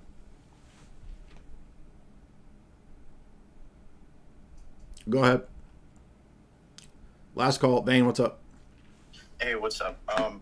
So when I'm having, I have 2 questions. First, to quickly, the best resource that I can go to read and learn about the Photian Schism? Mystagogy of Photius. Okay. Mystagogy of Photius. And so when I'm like debating, arguing, tag, pretty much like at the end, and I've gotten to the atheist to admit all his knowledge is unjustified, circular, and his response being, quote, I can't discount that I might not ever have a scientific answer in the future, and I respond with, but that premise doesn't do the grounding work for any knowledge that you have now in the present moment. Is there like a better way to apply this to like round up the argument to say, okay, so therefore, because your worldview should result in knowledge being impossible, that contradicts with you currently having knowledge, and for some reason that's just not landing. Like, is there a better way to like phrase this, to like land the argument there? FDA, you want to comment on that? Sorry, I'm not understanding. His response is what again? So I don't have knowledge right now, or I can't explain. Now go ahead. Yeah, it's that after he's admitted that all his knowledge is unjustified and circular, that his response being, but I can't discount that I might not ever have a scientific answer in the future, after I've already demonstrated that's like a category error in the first place. And I tell him, well, that premise in itself doesn't do the grounding work for any knowledge that you have now. You're just making an argument from science in the future. And I don't know if there's a better way that I can phrase this to like really land the argument of... Yeah, well, that's why I put it in terms of accidentalism. It's not that just, well, I'm ignorant and I can't figure out a way how to justify the existence of knowledge and account for it now. On the premise, as an atheist, on the assumption of accidentalism, there will be no explanation in the future, because accident is precluded from the definition and concept of knowledge. So doesn't matter how great your science gets, or I'll go to school and I'll learn a bunch of philosophy and stuff like that. In the future, I'll come up with a good answer. It's not possible in principle, because you can't appeal to the thing that the thing excludes in order to explain that thing. All right, so I'm gonna have to interrupt because I have to go to church pretty soon. So we gotta finish this out here. Santos Jimenez, $10. Are there 10 books that you recommend for learning Orthodox theology? I have a video on that, so look up top Orthodox books, Jay Dyer. Z, $165. Can you explain PSA versus Orthodoxy? I have multiple videos on that. Go check those out. Just look up Jay Dyer, substitutionary atonement, penal substitution. Fish Tank Edits, $10. What are your most fruitful works? Some of your most fruitful works are about agnosticism and nihilism. Many young people are so deeply like that those need to be addressed. Your review of Seraphim Rose nihilism book was excellent. Thank you. Yeah, people can still go check those out. They're still up. So again, like another Protestant guy in the chat is saying that guy had a good point. No, he didn't have a good point. So the premise was that you can never relax the canons. Relaxing the canons means that they don't apply. And so he's assuming that the ecumenical councils are laying down this sort of like letter of the law attitude that's literally impossible. It's not possible to keep all the canons. It's literally not. Because they're based on time-bound historical situations.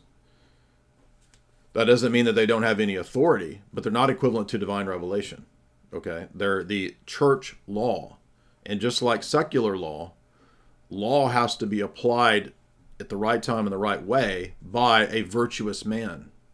And every Protestant legalistic type of attitude would assume that if there's not a written proof for this or that, then there is no proof for this or that. But there is no principle. In fact, the principle laid down in Canon 102 is the opposite of what he said. That every single canon is applicable until there is a specific canon that makes it non-applicable. That's his own made-up standard that he moved the goalpost to when his original argument was in trouble. And if you don't know what moving the goalpost is, like, go learn about that. Raziel, $20. Graduate in law school. I'm getting baptized Antiochian, and I'll be married next month. God bless you, Jay. You helped me get into the church. Pray as I struggle with pride and a hardened heart. Well, glad to hear that, Raziel. Many years to you. Modern Truth, $5. How many times will you sigh when you're debating Not So Erudite on the whatever show? We'll have to see. It's going to be a challenge. Moto Gear Solid, $5 Canadian. God bless you, Jay. Hope that God gives you strength. Thank you. Zelmox is $20. To the guy who was fussing about the canons, Trollo Canon 102 gives discretion to the clergy in the application of the canons. Protestants always try to apply this papal-style rigidity to us, but Orthodoxy has built-in flexibility in administrative manners. And that's exactly what happens when you go to the Orthodox Church locally and you see that it's applied in this flexible way. So what he's talking about isn't even the actual reality that we experience as Orthodox. But he's like, yeah, but the canons are infallible, but they're not. Okay, but then they have to be specifically canceled out by a new canon that mentions it. Says who? That's his new made-up standard that he just asserted was there. Alexis Valdez, does infant baptism count? I don't know what you mean by count, but we believe in infant baptism as Orthodox. Gaynorzilla, $20. If you missed my super chat, without original guilt, why was God flooding the earth? He acknowledged to Abraham it was unjust, but I'm trying to forget. So, all men are under the effects of Adam's sin, and that includes death. So if you want to say punishment in that sense, that's applicable because our death or our mortality is a punishment from the fall. But that's different from actual sin, right? That's distinguished from ancestral sin or original sin. Actual sin is the specific sins that you commit by your own will and intention when you are of age. So again, you have to distinguish ancestral sin or original sin, which for us as Orthodox is not guilt, it's the effects of the fall, which includes mortality and death. But guilt is only accrued to somebody when they have an actual sin. So infants are still liable to death, being descendants of Adam, but it doesn't follow from that they are guilty of actual sin. And even Roman Catholics nowadays believe that. Raptor Venom, $5. Was that guy Pine Sap pretending to be a Protestant? No, he's an actual Protestant apologist named Cleave to Antiquity. He's the only other person I've ever heard it called Chalcedon. He's obviously new to these topics. Charshi, $5. My brain is alchemically reduced to reptilian mush by algorithmic dopamine warfare. I tried to read your book, but I started to hallucinate TikTok brain rot. Will you do an audible version? I don't know. Maybe. Patrick, $5. From your lecture on the subject, I understand that Fabian socialists consider Christianity to be an enemy, mortal enemy, and they wanted to flood the West with Muslims. What is it about Islam that makes them feel it is more conducive to their technocracy than Christianity? The inherent characteristics of the people groups who are Muslim. They're not given to very rational thought. They're very easy to be controlled. It's a dumb sect. All of those things could contribute to why they're a useful chess piece. They also thought, back at the time, the 1910s and 20s, the Fabians themselves thought that they could turn Islam into a kind of socialism. They thought that you could migrate that into a socialist ideology. That's at least what, I think Annie Besant, Bertrand Russell, and I think George Bernard Shaw said the same thing. Now, whether that was true, that's a different question, like whether it really could be that, but that seemed to be what they thought. They thought that was better than Christianity for their phases. Now you have to understand, like, you can't think of this in some sort of low IQ mindset, like, why would they want Islam? Islam don't believe in technocracy. They're not believing in Islam. They're thinking about down the road, not just destroying Western civilization with Islam, but then merging that new glop people civilization that's now not civilized into the technocracy. So it's a temporal weapon for a time. Then you move it into the technocracy. So a lot of you guys are oversimplified in your thinking. Papa Wawa, $10. I'm trying to be focused on being a better leader and husband and a new father.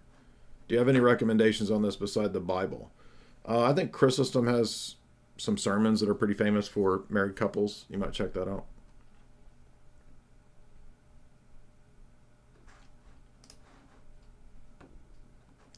Zalmox is $5.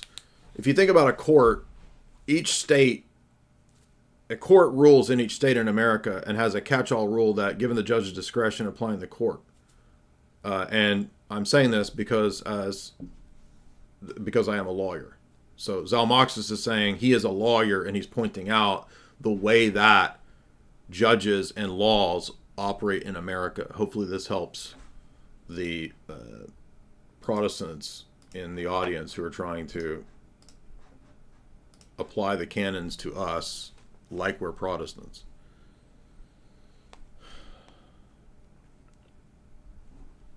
Anyway, so to all the piety signalers, I'm going to church. I'm going to church.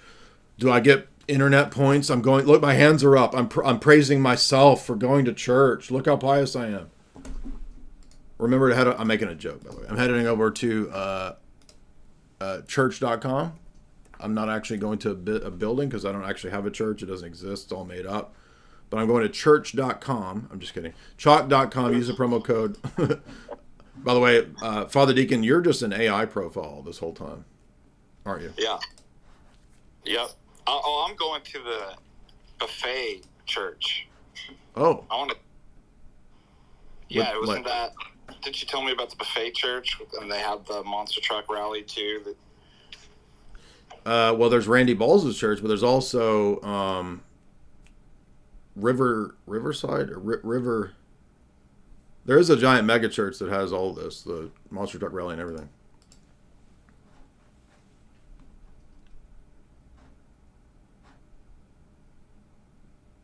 Well, I sent my friend a video because you saw that one church with the roller coaster.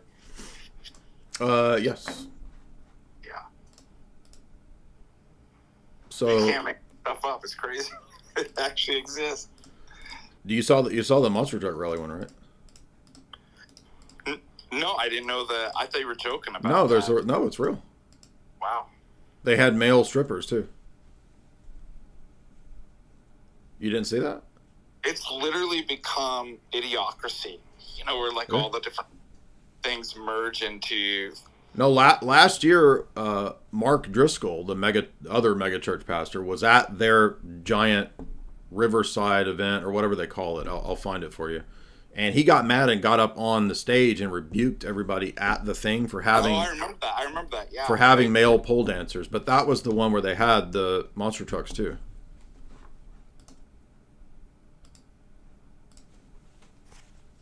Yes, they literally had monster truck rallies. In fact, I shared it